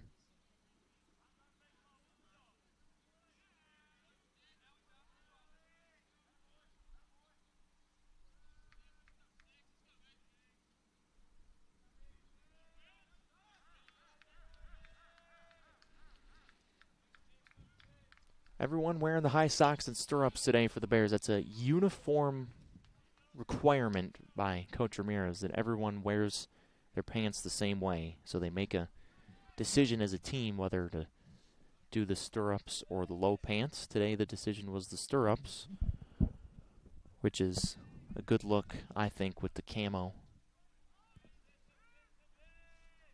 2-2 on Scott Huntley. Swing and a miss, and the strikeouts keep on coming for Spencer Floyd. That's the 22nd out he's recorded this season, and 14 of them have been strikeouts. That's why you see the gaudy strikeout numbers for this Bear bullpen. Nearly 2 strikeouts per inning as the collective group for the Bears in the bullpen. It's just staggering.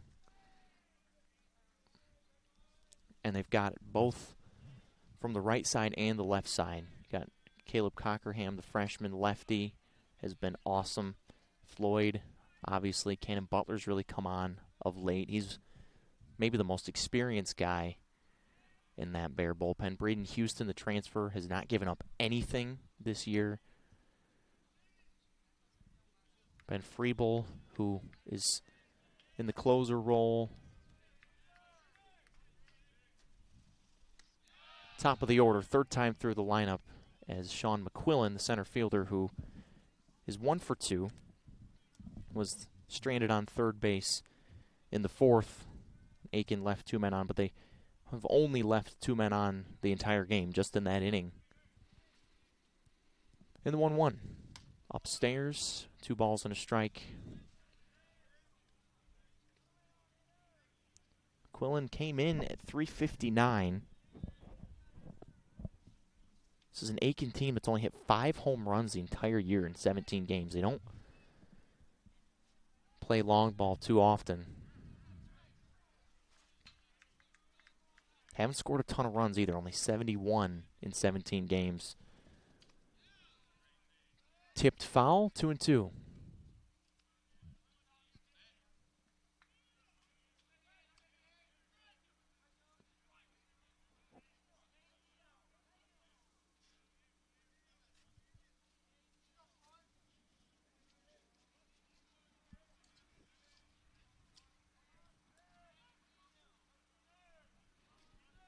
Floyd already struck out Huntley to start this 6th inning. Looking to get McQuillan here. The pitch.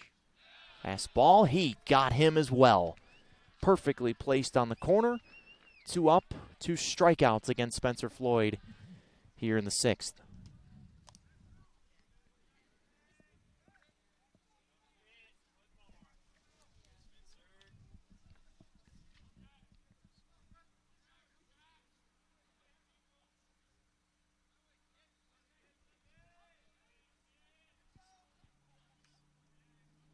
Second time McQuillan has gone down on strikes, and now Jackson Hannon was 0 for 2, ground out and tried to bunt and popped out to Clerno, but laces this ball through the right side for a solid single. Just the 4th hit of the game for Aiken. Comes with 2 outs here off the bat of Hannon.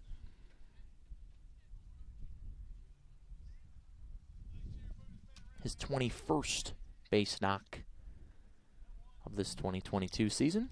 Now Jeff Sire, the 3-hitter, who doubled, only extra base hit of the day so far for the Pacers. Doubled the left center field back in the 4th. Leading hitter on this team in the 3-hole. Gets a chance with a man on here in 2 outs. This would, if the Bears can hold Aiken off the scoreboard here in these final 4 innings, this would be their 4th shutout of the season. And 2nd in 4 games here at home. Fastball grooved in on the inner half to the righty Sire for strike 1. And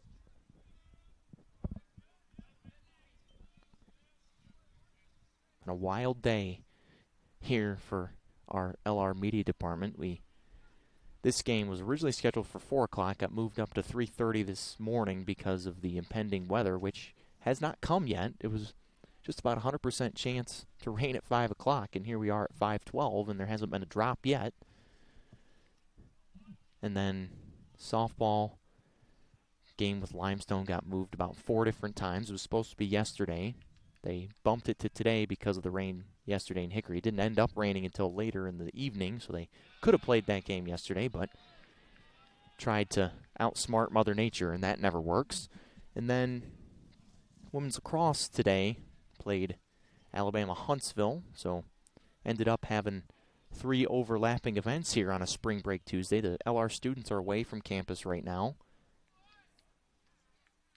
But obviously, the spring sports still full go. The 0-2 pitch, swing and a miss. Spencer Floyd, in his first appearance in 12 days, promptly strikes out the side here in the top of the 6th. Bears up 6, looking to extend the lead when you come back to Durham Field on the Bears Sports Network.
Second time David Bell has led off an inning tonight. Sack Player of the Week. It's an RBI in this game. Gives him 8 RBIs in his last 3, which makes sense as to why he won the Sack Player of the Week. takes a ball down and away from Austin Sandifer back out for his second inning. Gave up a run in the bottom of the fifth on a sac fly and an RBI by Anthony Perino. And David Bell hits the ball high and deep left field. Sharp back at the track, and he grabs it. I think the wind might have knocked that one down late. Looked good off the bat for Bell, but it's just along out number one here in the bottom of the sixth.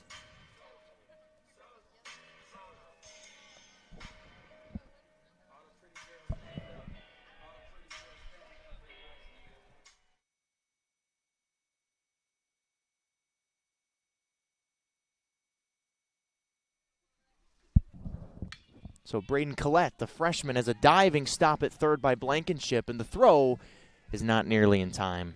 It's too fast of a guy going down the first base line there. Heck of a stop by Blankenship. Made a nice dive to grab it inside the third base bag, but needed a slower guy running to get him, and Braden Collette is certainly not that. So an infield single for Braden here with one out in the bottom of the sixth, and the fourth time through the lineup now is Wade Kuda, 2 for 3 and an RBI, continues his masterful season at the plate. Got to think that something might be on here with Collette at first base. Opponents this season against USC Aiken are 21 for 25 stealing bases, so the opportunities are certainly there. And there goes Collette. The pitch is outside, and another stolen base. Collette was on the bag. Huntley, the shortstop, can't believe it. Pitch was a ball to Kuda, just off the plate.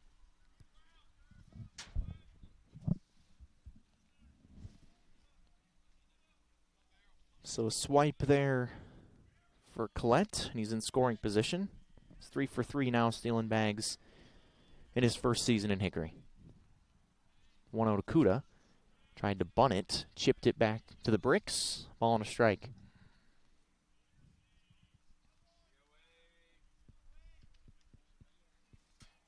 Can see the gray sky overlooking Durham Field as the lights are on. It's not a more aesthetically pleasing field under the lights than this turf here in Hickory. There's a strike on the inside corner. Dropped by Mastaloni. We've seen a couple of those today that have looked worse than maybe they were because Mastaloni dropped them. There's a couple of raindrops are falling now. 1-2 pitch is chopped foul by Wade Kuda. Stays alive.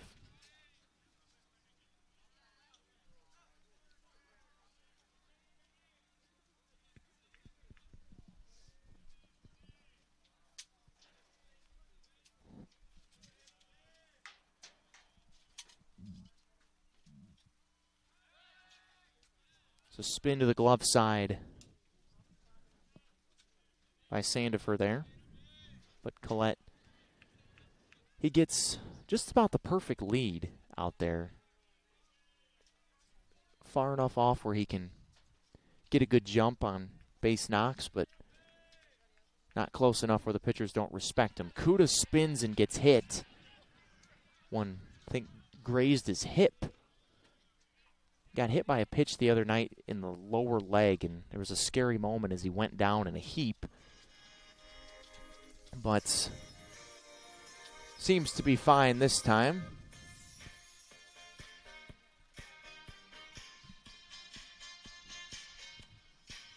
And now 2 men on for Cole Laskowski.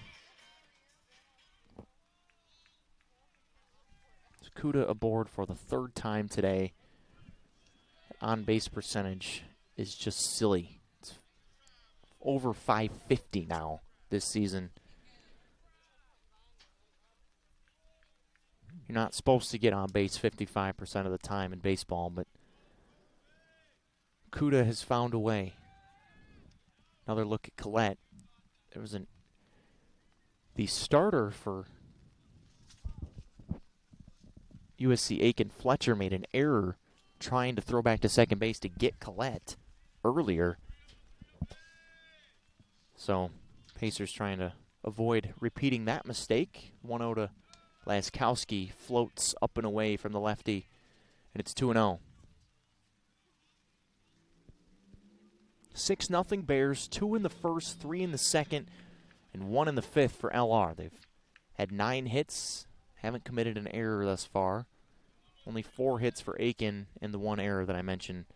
Throwing off the end of the bat, Laskowski fouls it into the Bear bullpen down the left field line.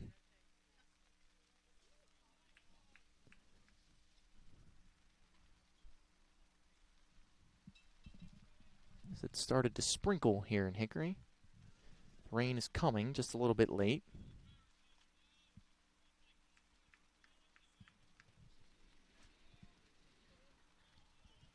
And the 2-1. Downstairs, Laskowski's ahead 3-1.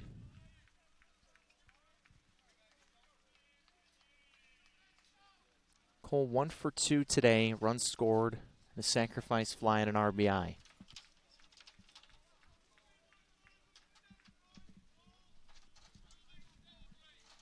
Three-one pitch off the end of the bat again, and foul outside the third base bag. Blankenship grabbed it probably about 18 inches into foul ground.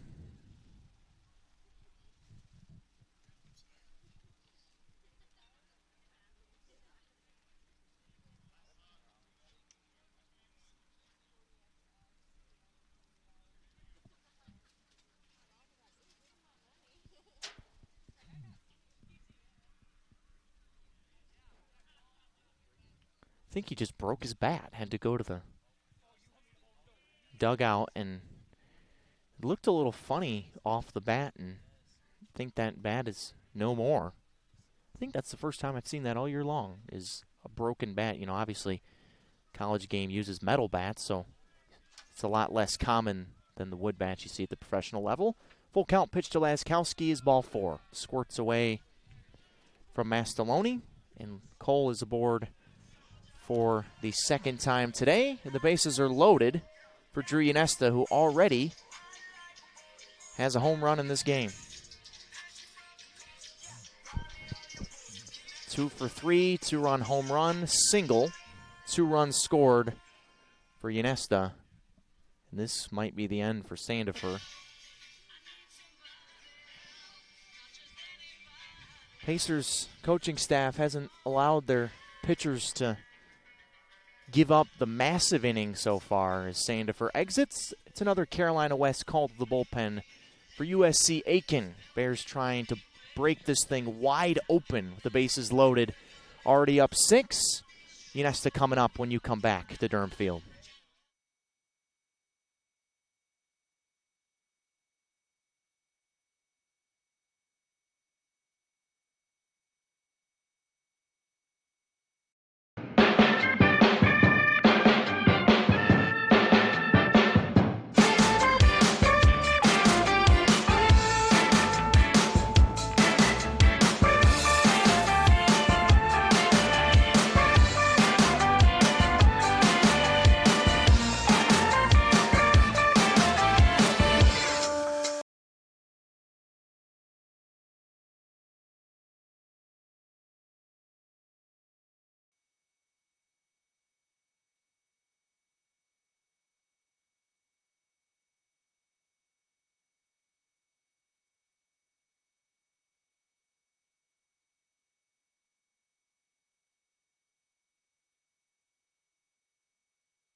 Bottom of the 6th inning. We're back here on the Bears Sports Network as Drew Ynesta is up with the bases loaded and one gone here in the bottom of the 6th as USC Aiken has made another pitching change. We've, with the rain falling, had to resort to just this last camera, or just this one camera underneath the tent that we have here, as it's starting to come down pretty good here in Hickory. Ynesta 2 for 3. And chops this one up the middle. This is going to be a tough play as the shortstop Huntley gets him. It's another RBI for Ynesta. Huntley's only play was to first, and he made it.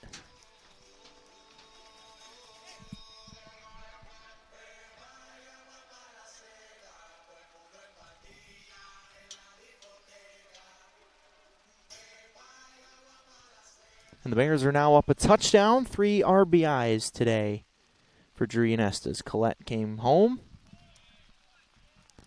Luis Atiles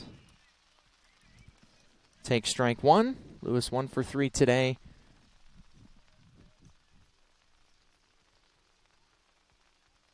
New pitchers Austin Holm for Aiken.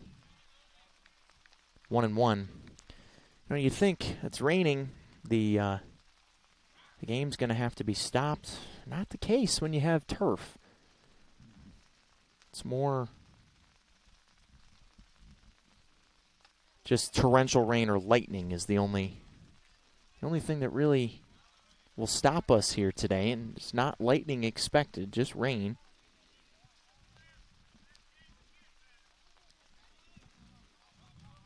The 1-2 to Atiles from the side-arming home is down the third baseline foul. As Kuda was in foul ground, just stepped out of the way of it.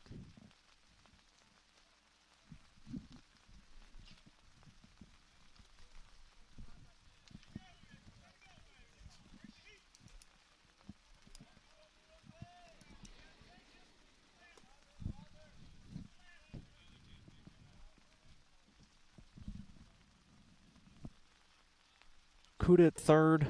Laskowski at second. The 1-2 to Atiles is way outside. 2 balls and 2 strikes.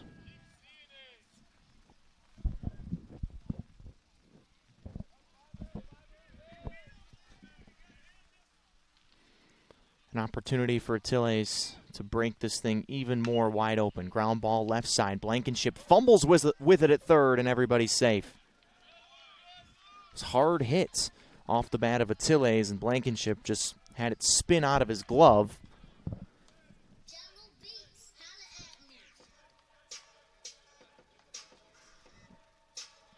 And it's 8-0 LR.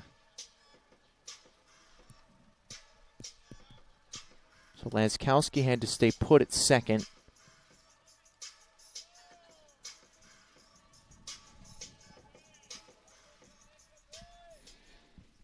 Luis Atiles is... Apologize, folks. We're kind of scrambling back here trying to get all the equipment out of the rain. Luis Atiles gets his 25th RBI of this 2022 season. His first actually playing in Hickory. He was here last year, but was out for the year with a broken leg.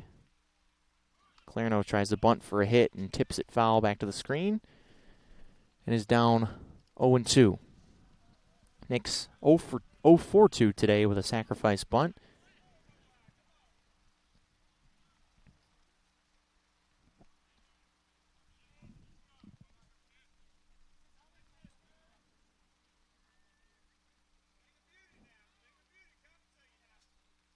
Got the runners moving earlier. Laces this one through the right side for a base hit. Laskowski doesn't stop. Throw to the plate is in time. They got him.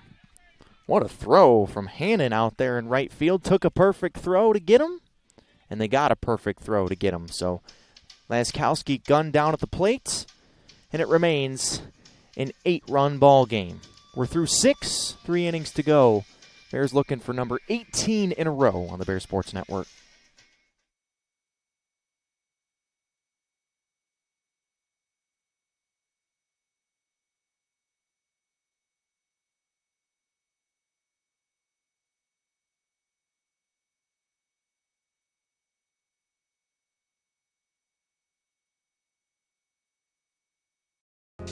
I knew that there was an opportunity to have my college paid for if I was good enough to play baseball at that level. That was going to make a big difference in my family. D2 baseball gave me an opportunity to play at a high level and to get an education that's going to be valuable for me throughout the rest of my life. I chose to take my experience of being a student athlete and pursue that within my career and to get a master's degree. If I wouldn't have had a baseball scholarship, there'd be no chance that I'm doing what I'm doing today.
So the rain has come here in Hickory. It's fallen pretty steadily and pretty hard as Joey Cobb has taken them out. Another Carolina West called the bullpen for the Bears. Joey's 7th appearance of the year, made a couple of starts, 10 and a third.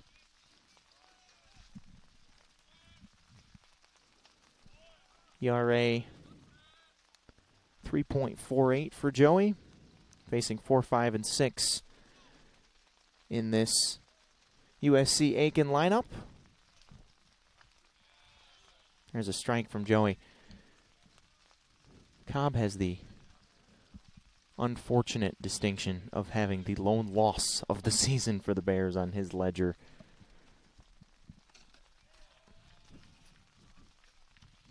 Is ahead 1-2 here, though. Got the start, and it was a 3-1 ball game at Emmanuel. Back on February 7th. It's the only loss of the entire season so far for the Bears. 2-2.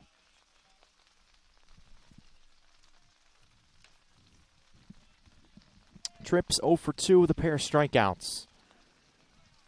This is reminiscent of that 13-inning Georgia Southwestern game where the rain poured. This one's down the right field line. And foul out of play as Perino and Bell gave chase.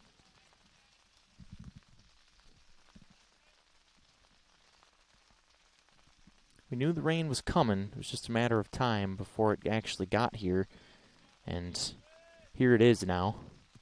So I've had to just pivot to this camera that you see underneath our tent, out of the elements.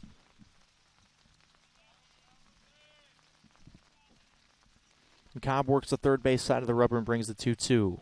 Fastball, fouled off again to the screen.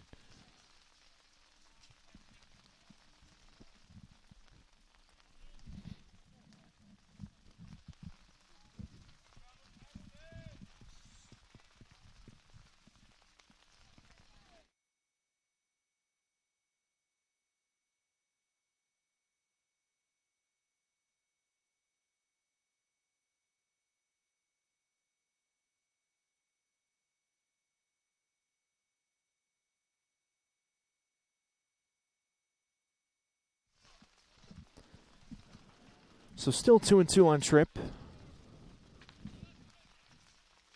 And another offering from Cobb. Chop foul again. This is a good battle. Tripp's giving him all he can handle. Cobb fighting back just as hard here to open things up in the 7th.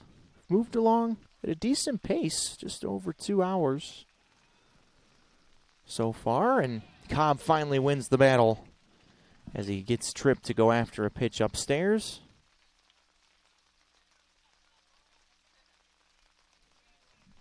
And Tripp is down on strikes for the 3rd time today.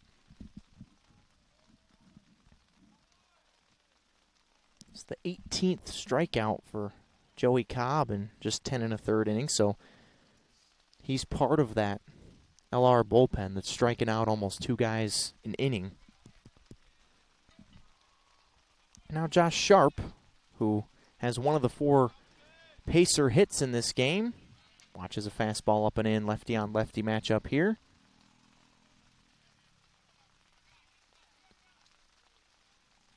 It's one of the beauties of the turf is that we can play through this 2-0. The only real area of concern is the baseball being too wet. And that, could lead to some control problems for pitchers and potentially some danger for the hitters. If the pitchers can't grip the baseball, then the hitters could potentially be in danger in the batter's box. But I haven't seen that be an issue so far. Cobb grooves in the 3-0 pitch to Sharp. 3-1.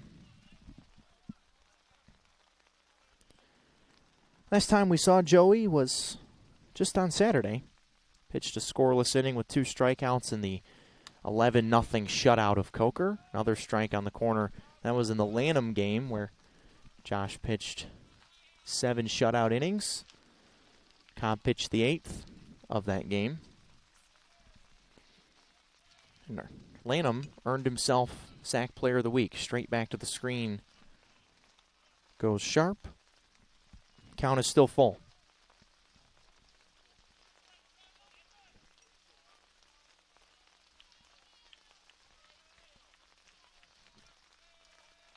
Another full count pitch is upstairs, ball 4. So the first walk of the day for LR pitching comes here in the top of the 7th. Can maybe be chalked up to the weather. Cobb just couldn't get a grip on that fastball.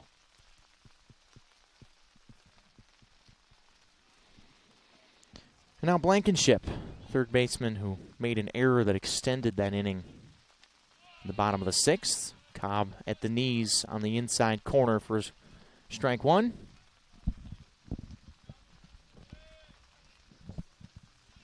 It's not a great night for rain because it's not super warm. Kind of a cold rain.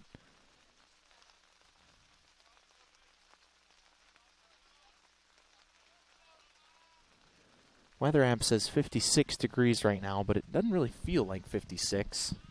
Probably with the rain, more of a real feel of around 50. Ball and a strike.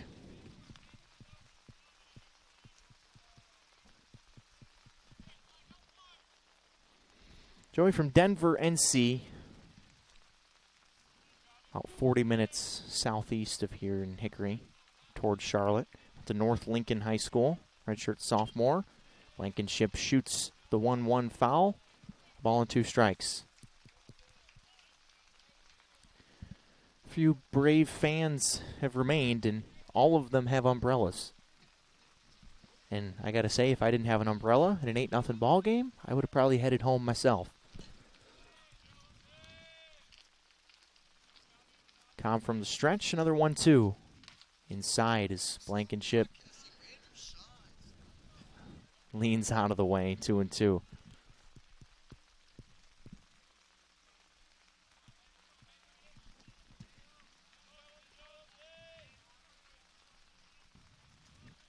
It's the 3rd time we've been under the tent this year. We've been pretty lucky. This is the Bears' 17th home game and only 3 rain games. Blankenship tattoos this ball to left, but Collette grabs it. Had him played perfectly. and makes a nice running catch going towards the left field line. Saw him fumble with it, almost slipped out of his glove, I think. But he holds on for the second out. Blankenship found the barrel there, but nothing to show for it. Now we have a pinch hitter for the Pacers. It's Tucker Rabin. So they're pinch hitting for the DH, Dalton Graves.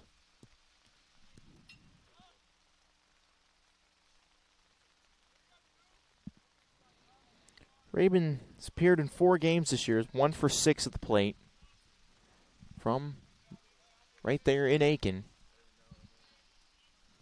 Went to South Aiken High.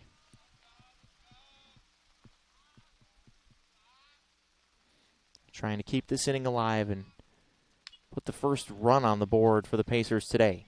Foul ball, strike 1.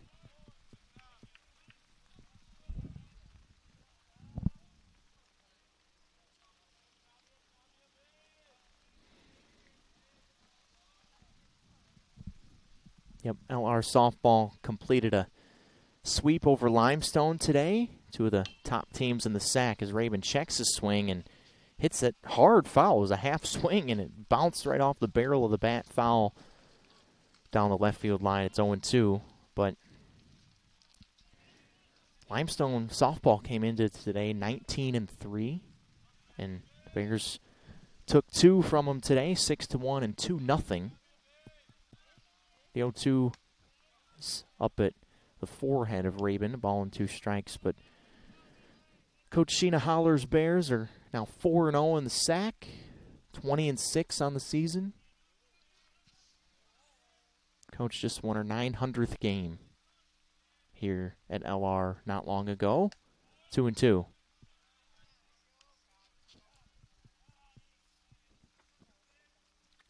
Might have some scheduling changes this weekend as both softball and baseball are headed to Tusculum. It's supposed to be 32 and snowy in Greenville, Tennessee on Saturday, so might see some shuffling around of the schedules this weekend. The 2-2 touch inside. Cobb starts walking off the mound, thought he had it. The umpire disagreed. Full count.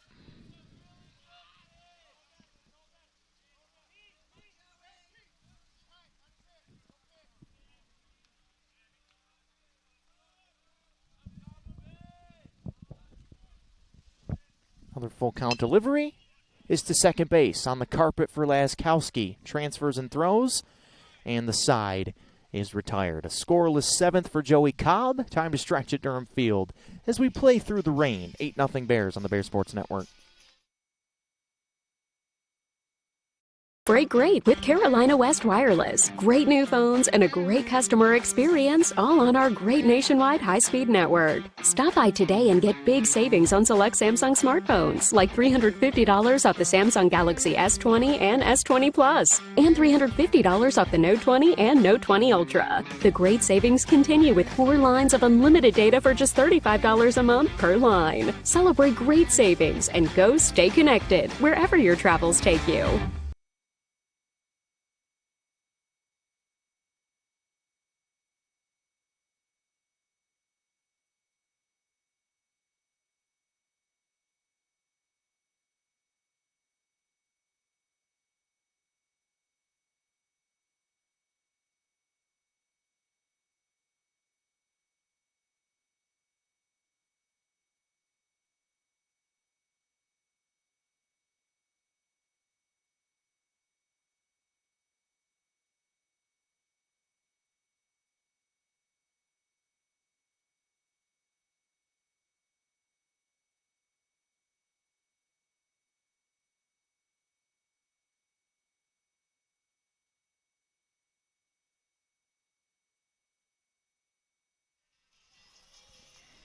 Sidewinder Austin Holm back out for his second inning of relief work. He's a transfer from Georgia Southern.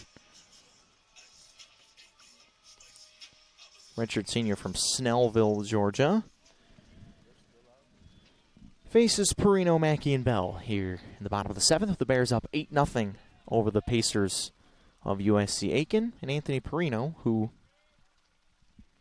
is 1 for 1 with a walk and a sacrifice fly today. Been productive in all 3 of his plate appearances.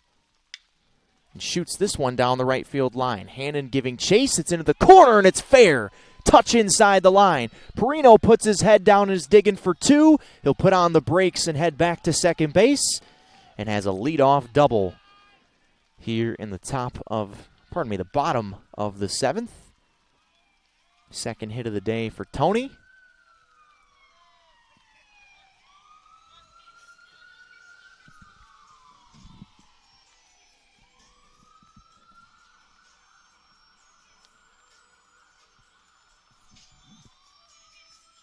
Now a chance for Mackey to get him moving. That was the 11th hit of the day for the Bears.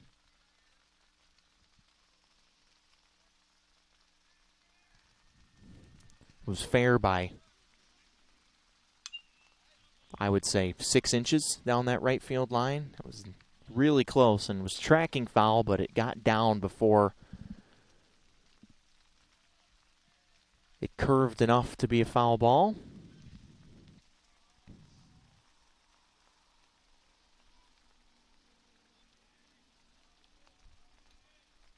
Fourth double of the year for Perino. Actually has more home runs than he does doubles as Mackey chops this one to short. Huntley on the short hop makes a nice play. Perino moves up to third.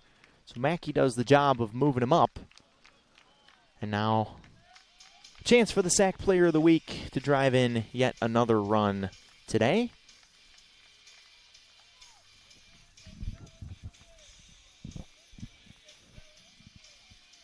Rain still steadily falling here in Hickory.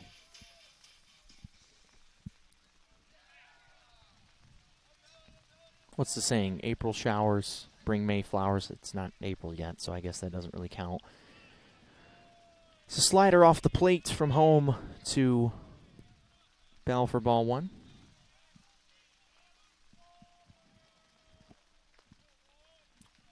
David 0 for 3 with an RBI today. And hits this ball high in the air left center field. Sharp going back, looking up, and it's over his head off the base of the wall. Extra bases coming for Bell. He's got yet another double. It's his 5th double of the week. And it's 9-0 Bears.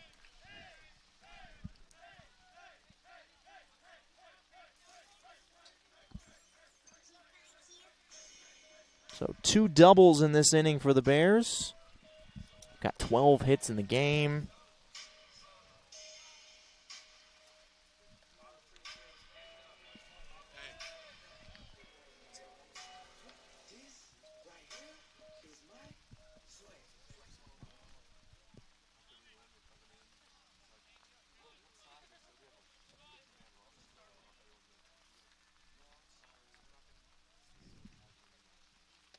So now Collette takes a strike at the bottom of the zone.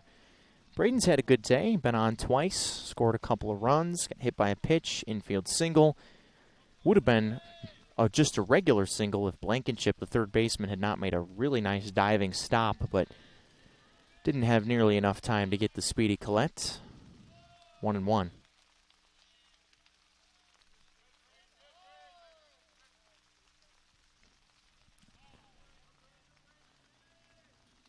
It's the 8th double of the year for David Bell, which leads the team. Given some of the numbers that you've seen this year on this LR offense, that's a pretty impressive feat to lead the team in that category. 2-1 on Collette.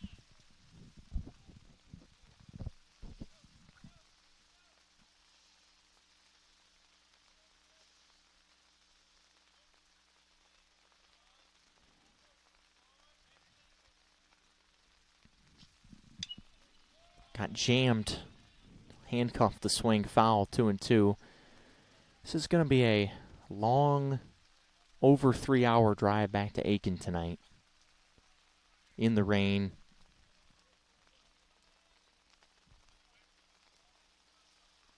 Pacers have Columbus State coming to town this weekend. 3-game sets in the Peach Belt. Collette off of home plate, high in the air, and he's going to be safe. Home tried to barehand it probably would have been safe anyway. And another infield hit for Collette. Right off of home plate.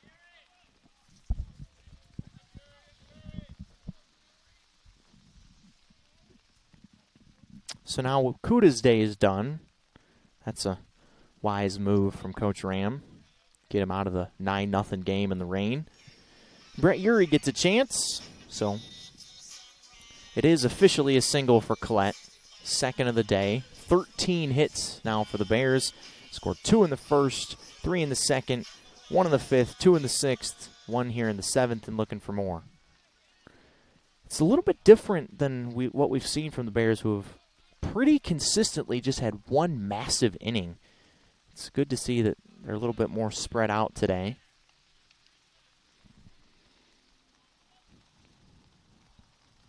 Urey's 7 for 25 on the season. He's played in 18 out of 21 games, so is usually the first guy that Chris Ramirez goes to off the bench. He's a really solid defender at all 3 outfield positions. From Cherryville, NC, redshirt sophomore.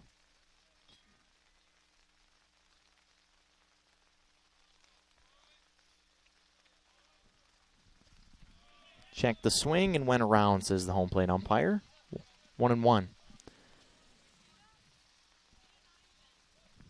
Didn't look like he really even came close to swinging there, but I guess when you're up 9-0, sometimes that stuff like that goes against you, which you can live with. 1-1. Did swing that time. 1-2. Rain's been pretty consistently falling here for a good inning and a half now. Went through the first 5.5, 6 innings of the game completely dry. And now the 1-2. Inside, Urey leans out of the way as Mastaloni was set out outside and had to come all the way across his body to get it. 2 balls and 2 strikes. Collette at first. Bell at third. Got his 8th double of the season. Yet another RBI. Good leave there from Urey down and away. Full count. Wonder if Collette will be on the move here. Probably not, up 9.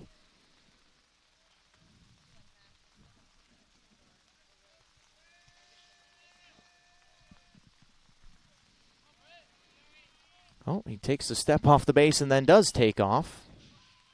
Bit of a false start over there at first base for Braden Collette, but doesn't hurt him.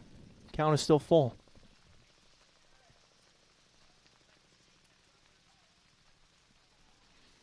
Bears back in action this weekend. We'll head to Tusculum, a place they have not fared very well over the years, including last year. The Pioneers are on the struggle bus right now. If there's ever a time to go to Tusculum, it's now. Urey draws a walk. Now the bases are loaded for Laskowski.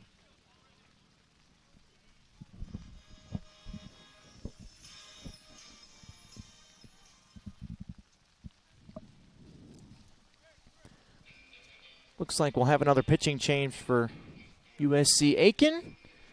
We will. Another Carolina West call to the bullpen for the Pacers in the bottom of the 7th.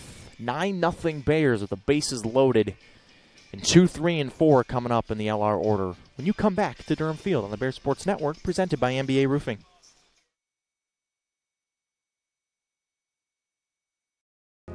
I knew that there was an opportunity to have my college paid for if I was good enough to play baseball at that level. That was going to make a big difference in my family.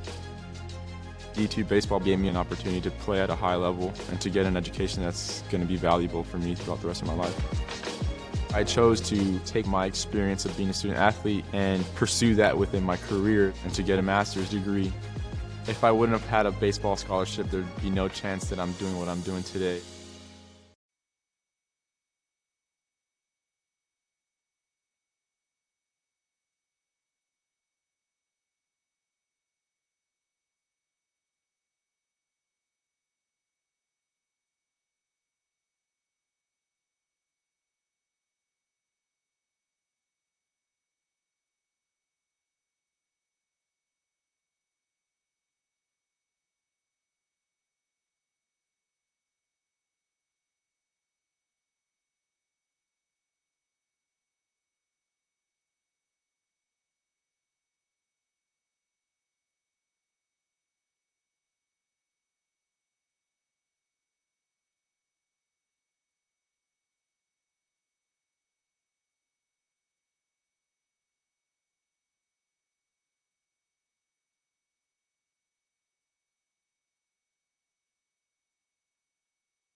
Another Carolina West call to the bullpen for USC Aiken brings Dylan Wilhelm to the mound. He's been good out of the pen this year for the Pacers. This is his 7th appearance, 5 1/3, 2 hits, 2 earned.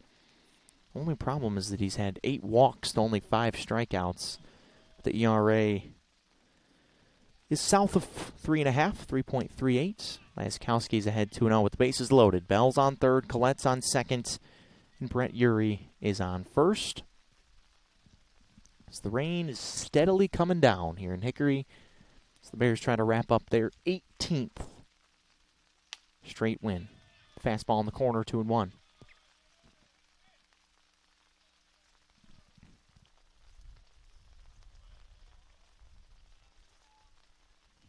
Wilhelm, a freshman from Bogert, Georgia.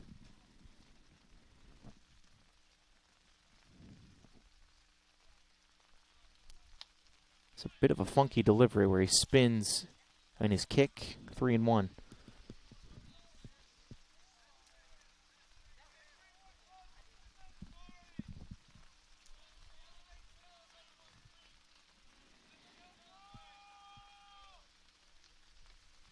And now a bases loaded walk. That's not what you want if you're USC Aiken. They've really, today, haven't had walk problems at all. It's only the 4th walk, but they've been staggered so that it hasn't really hurt the Pacers. As Andy Lopez will get a pinch hit at bat here.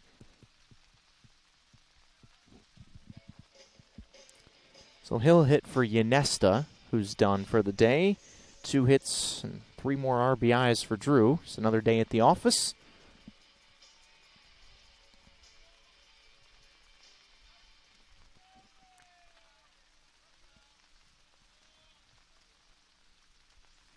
First pitch to Andy Lopez is inside for ball 1. So Laskowski gets another RBI. He's got 2 today.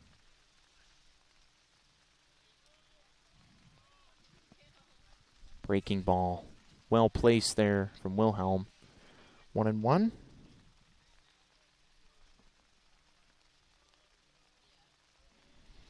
Lopez has come up in these types of pinch hit situations. He's 0 for 4, but he's been walked twice with the bases loaded, hit twice with the bases loaded. So he hasn't really gotten a whole lot of sample size as far as swings go. It's just been kind of bad luck. I mean, it's good luck because he gets RBIs and stuff, but it's bad luck in that he hasn't gotten to show that he can hit. And this is a guy that the coaching staff really thinks can hit. Took a big hack at that one, 2-2.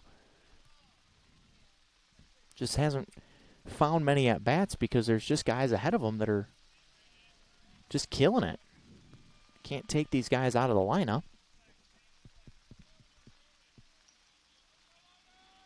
Another 2-2. Swing and a miss. Lopez goes down swinging. And Attiles now with the bases loaded.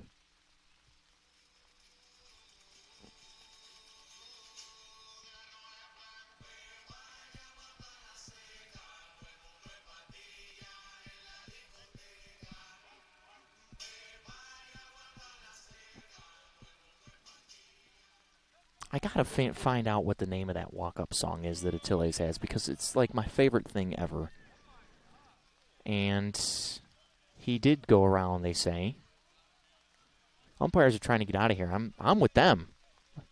Let's go, guys. It's raining. It's 10-0. Seen the strike zone expand a little bit this inning, and again, I don't blame them one bit. It's not like they're really impacting the game. If only USC Aiken would get on board with them, then we'd be in business. 1-1. Fouled off. 1-2.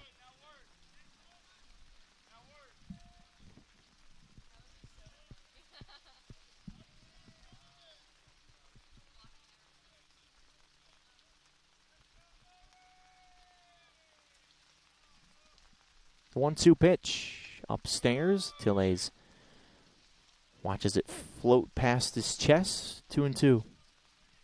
Collette at third. Yuri at second. Laskowski at first. It's already 10-0. Bears have got 2 runs home this inning. Looking for even more. Tille's downstairs. Full count.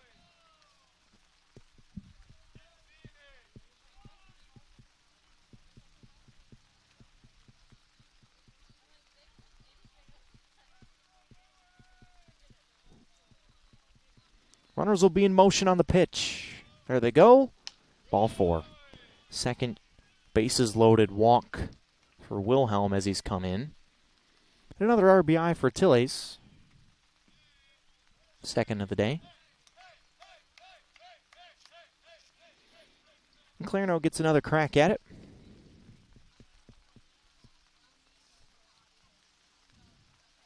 The rank blinker sticking out. See that back pocket.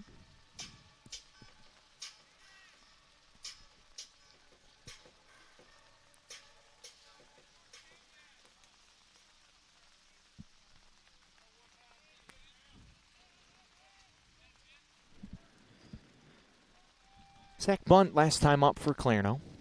Leans inside for ball 1 there from Wilhelm, who mentioned when he first came in that struggled with walks, and that has been on display so far in this outing. The 1-0. Slider inside again. We were humming along until this inning. Now we've screeched to a halt here as the Pacers have had a lot of trouble finding the strike zone in this inning. Even the expanded strike zone. 3-0.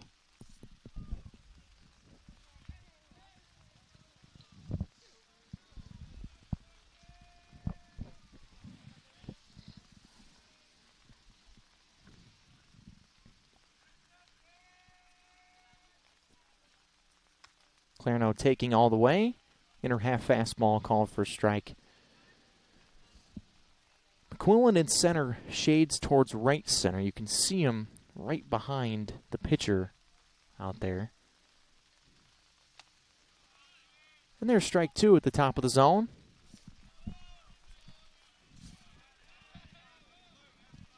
Clarno doesn't like the call, but I don't think the umpire wants to see people walking around the bases any more than anyone else around here standing out in the rain does. 3-2 pitch. Grounded through the right side. Sire to his right. It's actually to his left. Clarno out. Underhanded it to first. And the side is retired. 3 more for the Bears in the 7th. 11-0 through 7. They're 6 outs away from win number 18 in a row.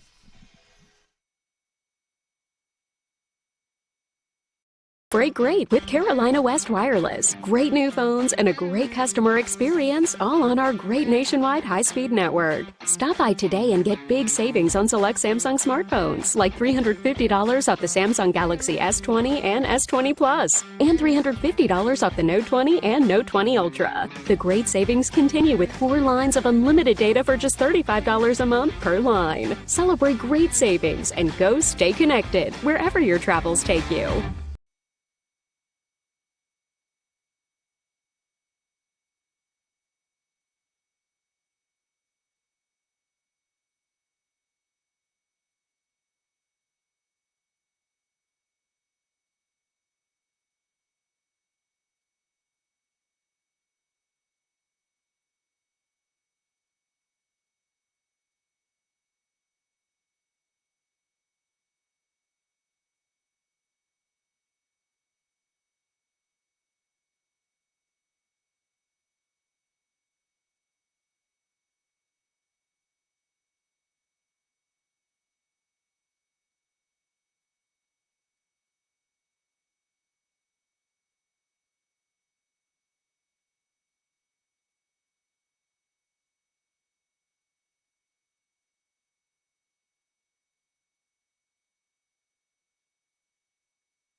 Wondered if we'd get to see this today as we have another Carolina West call of the bullpen. And Henry Cartret facing his former team. Pitched 4 seasons for the Pacers of USC Aiken. Appeared in 50 career games, 3.06 career ERA, 70 2/3 innings. Struck out 84 batters to only 25 walks, 6 career saves. That is, spent 4 years in Aiken, and now here in Hickory for his grad transfer year, facing all of his former teammates. I wondered, I figured that we'd probably see him today, but it's hard to know for sure, depending on game plans and matchups and such. Facing 8-9-1, Mastaloni, Huntley, and McQuillan here in the top of the 8th. Looking to bounce back after a bit of a rough outing. Only faced 2 batters as this one's cranked to center field. Yuri came in initially, now backs up, fights through the rain and grabs it for the first out. But only faced 2 batters, gave up 2 hits on Saturday. That was a rare, not good outing for him. He's been really good so far this season.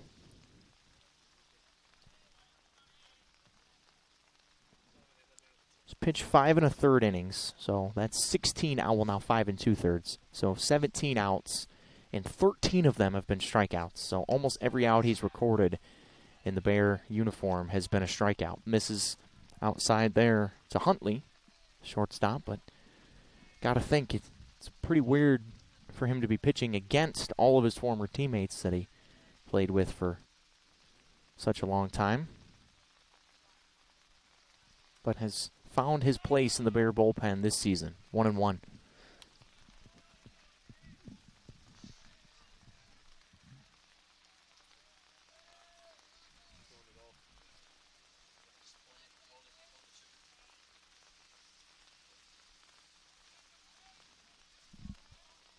Huntley's 0 for 2 today.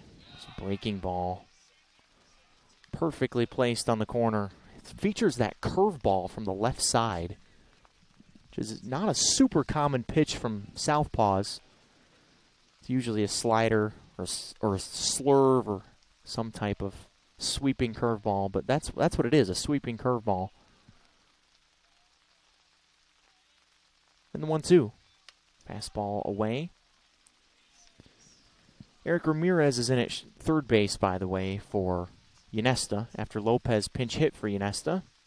Yuri's in center after he pinch hit for Kuda. And defensively, it's all the same other than that for the Bears. Ramirez gets a couple innings defensively. He's been really good defensively so far. 2-2. Touch off the plate, full count. Trent thought it was strike 3, but he will have to throw another pitch.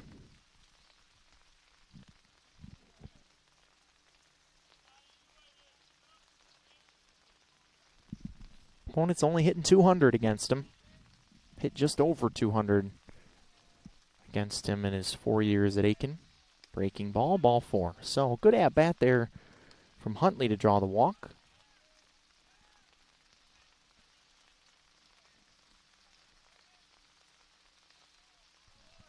Brings up the top of the order in McQuillan. 1 for 3. 2 strikeouts and a single.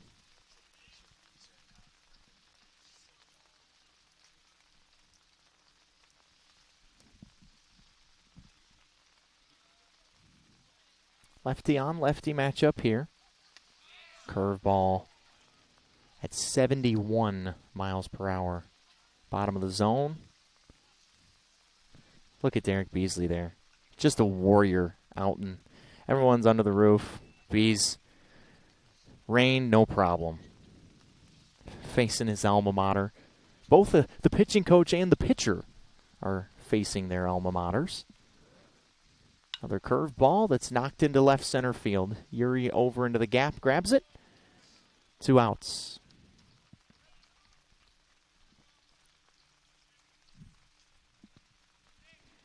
Classic Bees there. so he can just tell the rest of us how much tougher he is than we are. That's probably the biggest purpose of that, but just a baseball guy, right?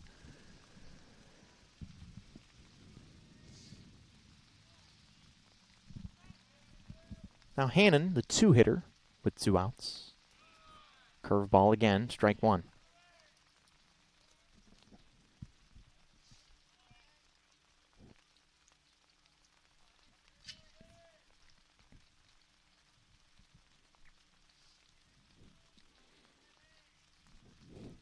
Bees with his walkie-talkie looks like he's directing traffic on the runway as opposed to actually calling pitches.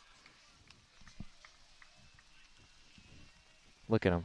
Just kick back, not a care in the world. Look at him. Oh, 49er? Come on in, Delta 2-2.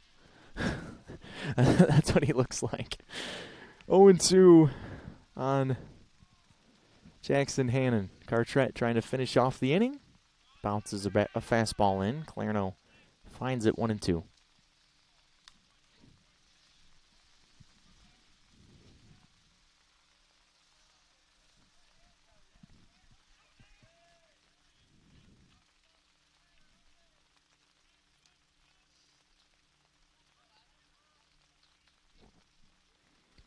Runner on first, 2 outs, top of the 8th. Bears trying to put a nice little bow on this 18th straight victory. 1-2. Lost the grip on it, 2-2. You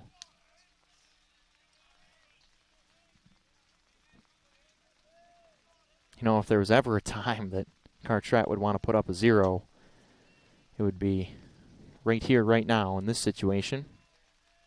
You know he's going to get texts and Snapchats after the game regardless of what happens here in this inning. Trying to go into those conversations with some bragging rights. Touch low, full count.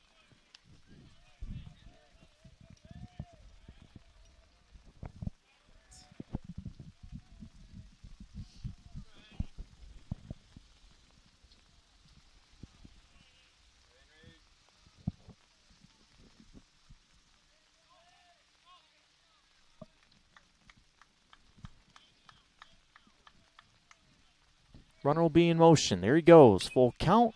Fouled off down the right field line. Can Perino get there? Laskowski running and nobody can. Bell right there as well. Laskowski lost the hat.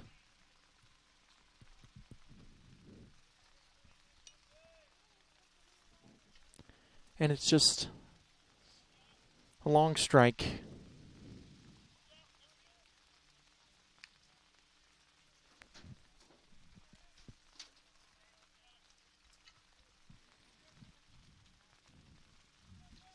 Eighth pitch of the at-bat coming up. Hannon's 1 for 3. One of the 4 base knocks in this game for Aiken.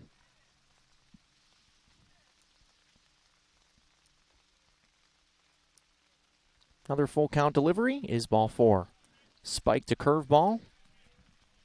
Pair of walks here for Cartret.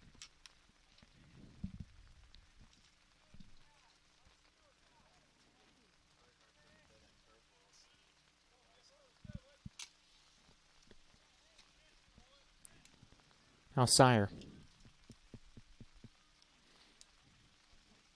Drawing something imaginary in the turf there.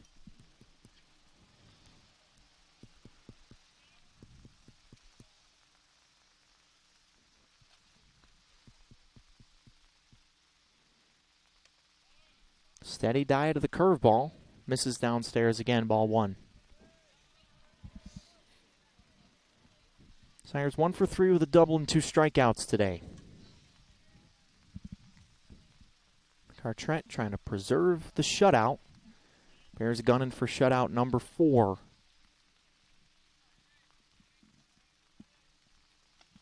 Three of them have come during this 17-game winning, two of them have come during this 17-game winning streak. One of them came in the Emmanuel series to open the season.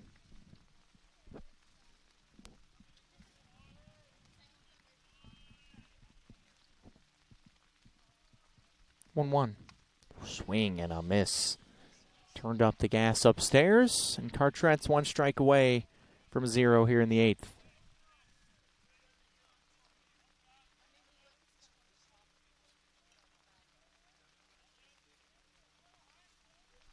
Two men on, both walked. Cartret trying to strand him. Lefty works the third base side of the rubber, kicks and delivers the 1-2, chopped foul.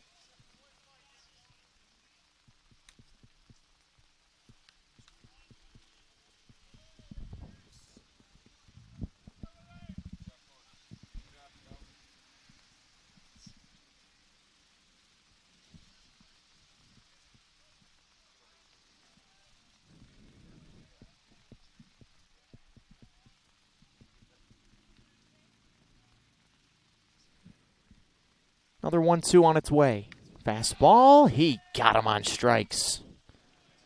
Cartret ends the 8th with a strikeout and puts up a 0 as we head to the bottom of the 8th. Bears looking for some more on offense when you come back to Durham Field. We'll probably see some pinch hitters, some guys you don't get to see too often coming up when you come back on the Bear Sports Network.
The final Carolina West call to the bullpen today for the Pacers of USC Aiken brings A.J. Diebel to the mound.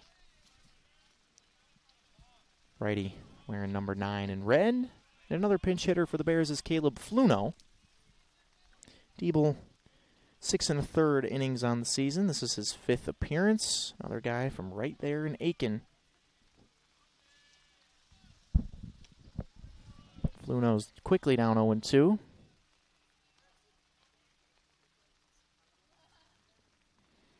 Caleb's 1 for 6 this year in all pinch hit opportunities, but his one was an RBI single. Also has one career home run, 1-2.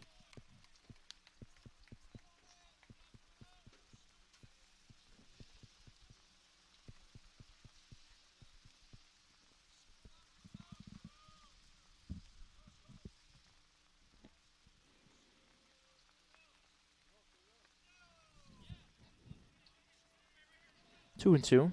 Caleb from Nashville, NC.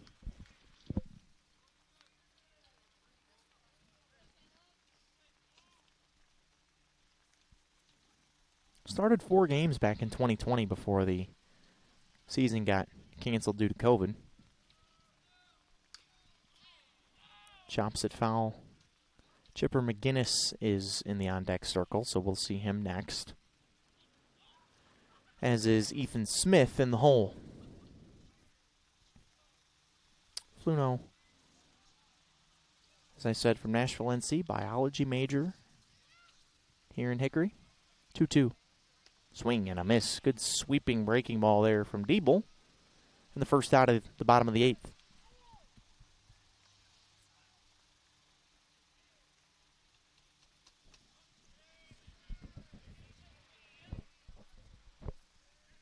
So as promised, Chipper McGinnis now.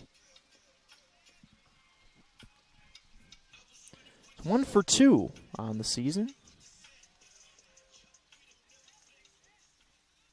So picked up an RBI. Lefty takes a strike on the corner. Guinness got his hit against Shippensburg. It's a Shippensburg team that was just completely overmatched here in Hickory a couple weekends ago.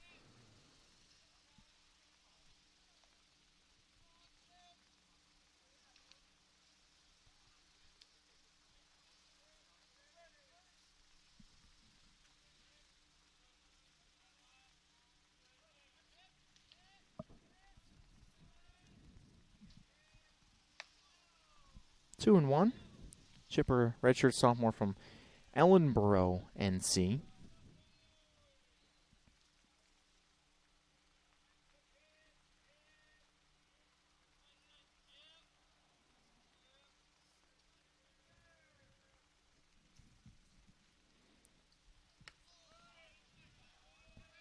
There's strike 2.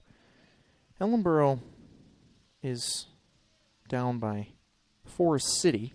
So about an hour southwest of here. So not too terribly far from home. Stays alive, 2-2. You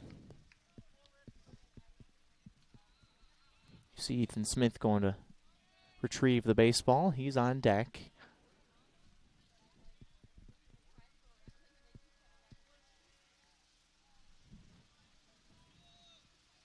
And another 2-2. Outside. Consistently see these guys that come off the bench for the Bears and they get opportunities have really just quality at-bats. You never see guys throw away an at-bat.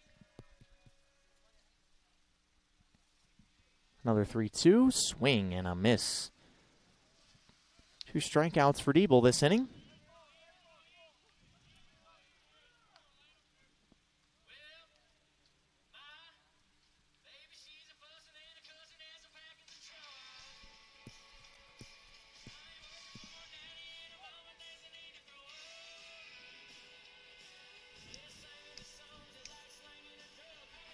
Ethan's 1 for 3 this season. Played in 14 games, mostly as a defensive substitute late in games. Ball 1 low.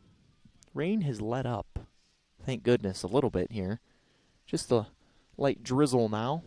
Was coming down hard there for a few minutes, but now has eased up. There's a strike on the inside corner to Smith. Again, dropped by Mastaloni. Ethan, sophomore from McMinnville, Tennessee. Double major in international business and economics here at LR. 1 and 2. LR students on spring break.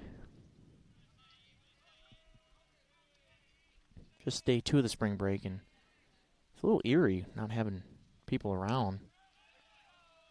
And strike 3 called, so Diebel strikes out the side here in the 8th. And the Bears just 3 outs away from their 4th shutout and 18th win in a row. It's silly at this point. See if they can finish it off on the Bears Sports Network.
Well, folks, if you're motion sick now after watching the between innings, it's because we have an overly ambitious cameraman, Justin Hay, the eighth string cameraman.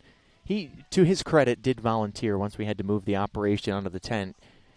Volunteered his precious time to come down here and shoot the game for us. So he was just, I don't know what he was doing. He was showing off his ability to follow the infielders. I couldn't tell you.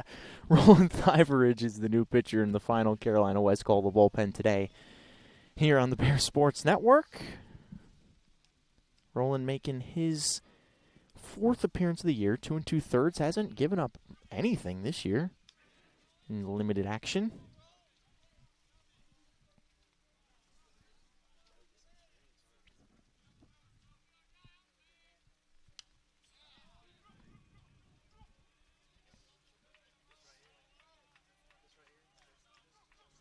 Pinch hitter is Joseph Mazingo, the sophomore from Huntingtown, Maryland, for the Pacers of USC Aiken, trying not to get shut out here tonight. And ball 3. Clarno thought it was strike 3.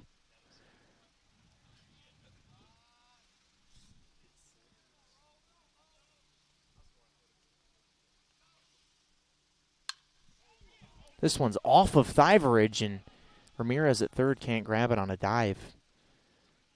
That can't feel too good.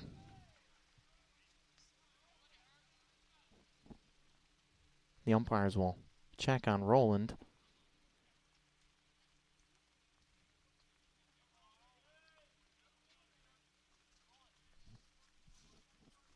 Back to just a two-man crew tonight, umpire-wise, stepping out of conference play. Let's see. You see 3 during sack play.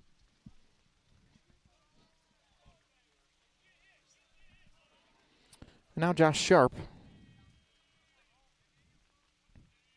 It's a single, but was erased on a caught stealing by Clarno. Breaking ball, top of the zone, strike 1.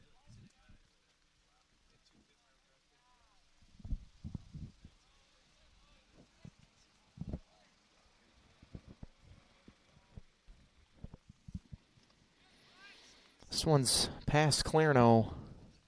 Karams over to the first base dugout.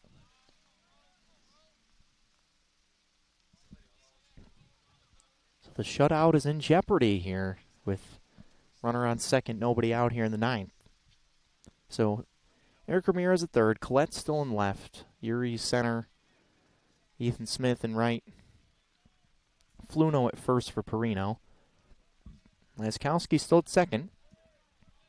Clarno still behind the dish. Breaking ball, strike 2.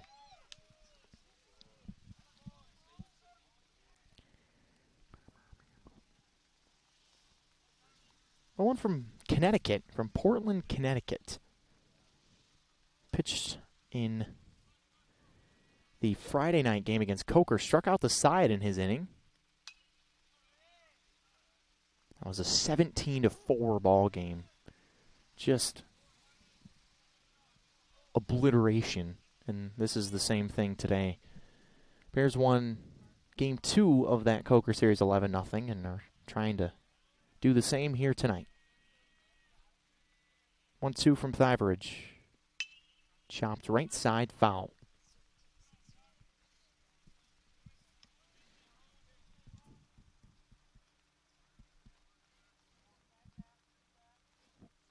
This is now the 10th game this season that Lenoir-Rhyne has scored 10 or more runs. They're obviously 9-0 in those games.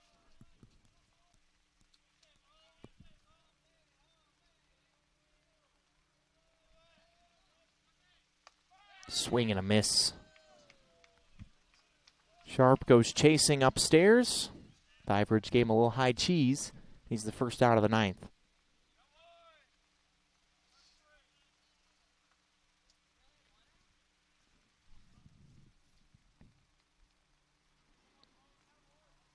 Another pinch hitter for Aiken. Cade Combs, redshirt freshman from Grovetown, Georgia.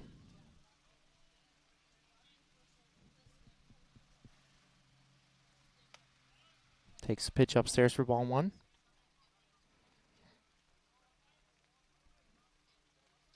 All-region honoree, Grovetown High.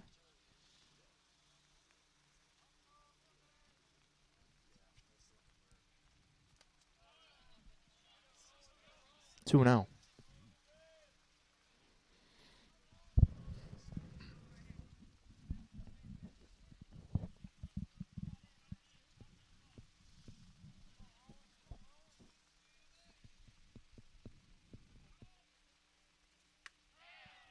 That's what they do.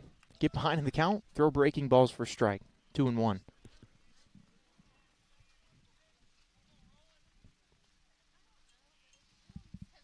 So Yuri in center plays him to pole. Tipped into the glove of Clarno. 2-2.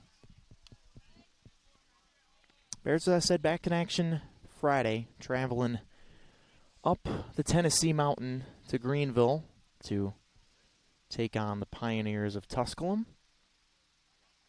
As of right now, it's 6 p.m. first pitch Friday and then a doubleheader Saturday at 1 and 4. Hard ground ball left side. Ramirez checks the runner, makes a perfect throw. 2 outs. So after the first man reached second base with nobody out, the Ivory Ridge is retired 2 in a row and is 1 out away from preserving the 4th shutout of the season for the Bears. Aiken, believe I mentioned this much earlier in the broadcast, hosting Columbus State for a 3-game set this weekend as both teams head back into conference play. Pacers in the Peach Belt, Bears in the Sac. 2 from top to bottom, really strong baseball leagues.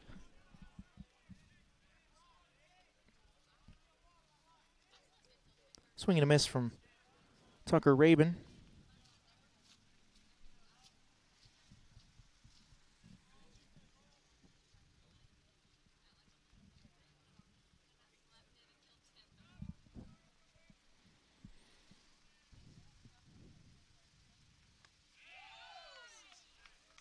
Strike 2. Program record for wins in a row is 19. That's the end of 2014, the beginning of 2015. Bears already have the single season record. And now they are 1 away from tying the all-time record. A line out to Laskowski ends it, and the 4th shutout of the season for the Bears. Wire to wire. Take this one, 11-0 over USC Aiken here on this rainy Tuesday evening in Hickory. 13 hits, 11 runs, no errors. Only 5 hits and 2 errors for the Pacers, who will try to regroup this weekend against Columbus State. Bears on the road this weekend at Tusculum, and we'll be back here at home next week. So the Bears go to Tusculum for 3 this weekend. And then Barton for a midweek next week. So we'll be back here 10 days from now as the Anderson Trojans come to town on Friday, March 18th. Hope you're here with us then as well. For the rest of our Bears Sports Network crew, my man Malik Ellis punching the buttons, our friend Justin Hay running the camera, Eric Bach saying so long from Durham Field. 18 in a row for the Bears in dominating fashion, 11-0 tonight over Aiken.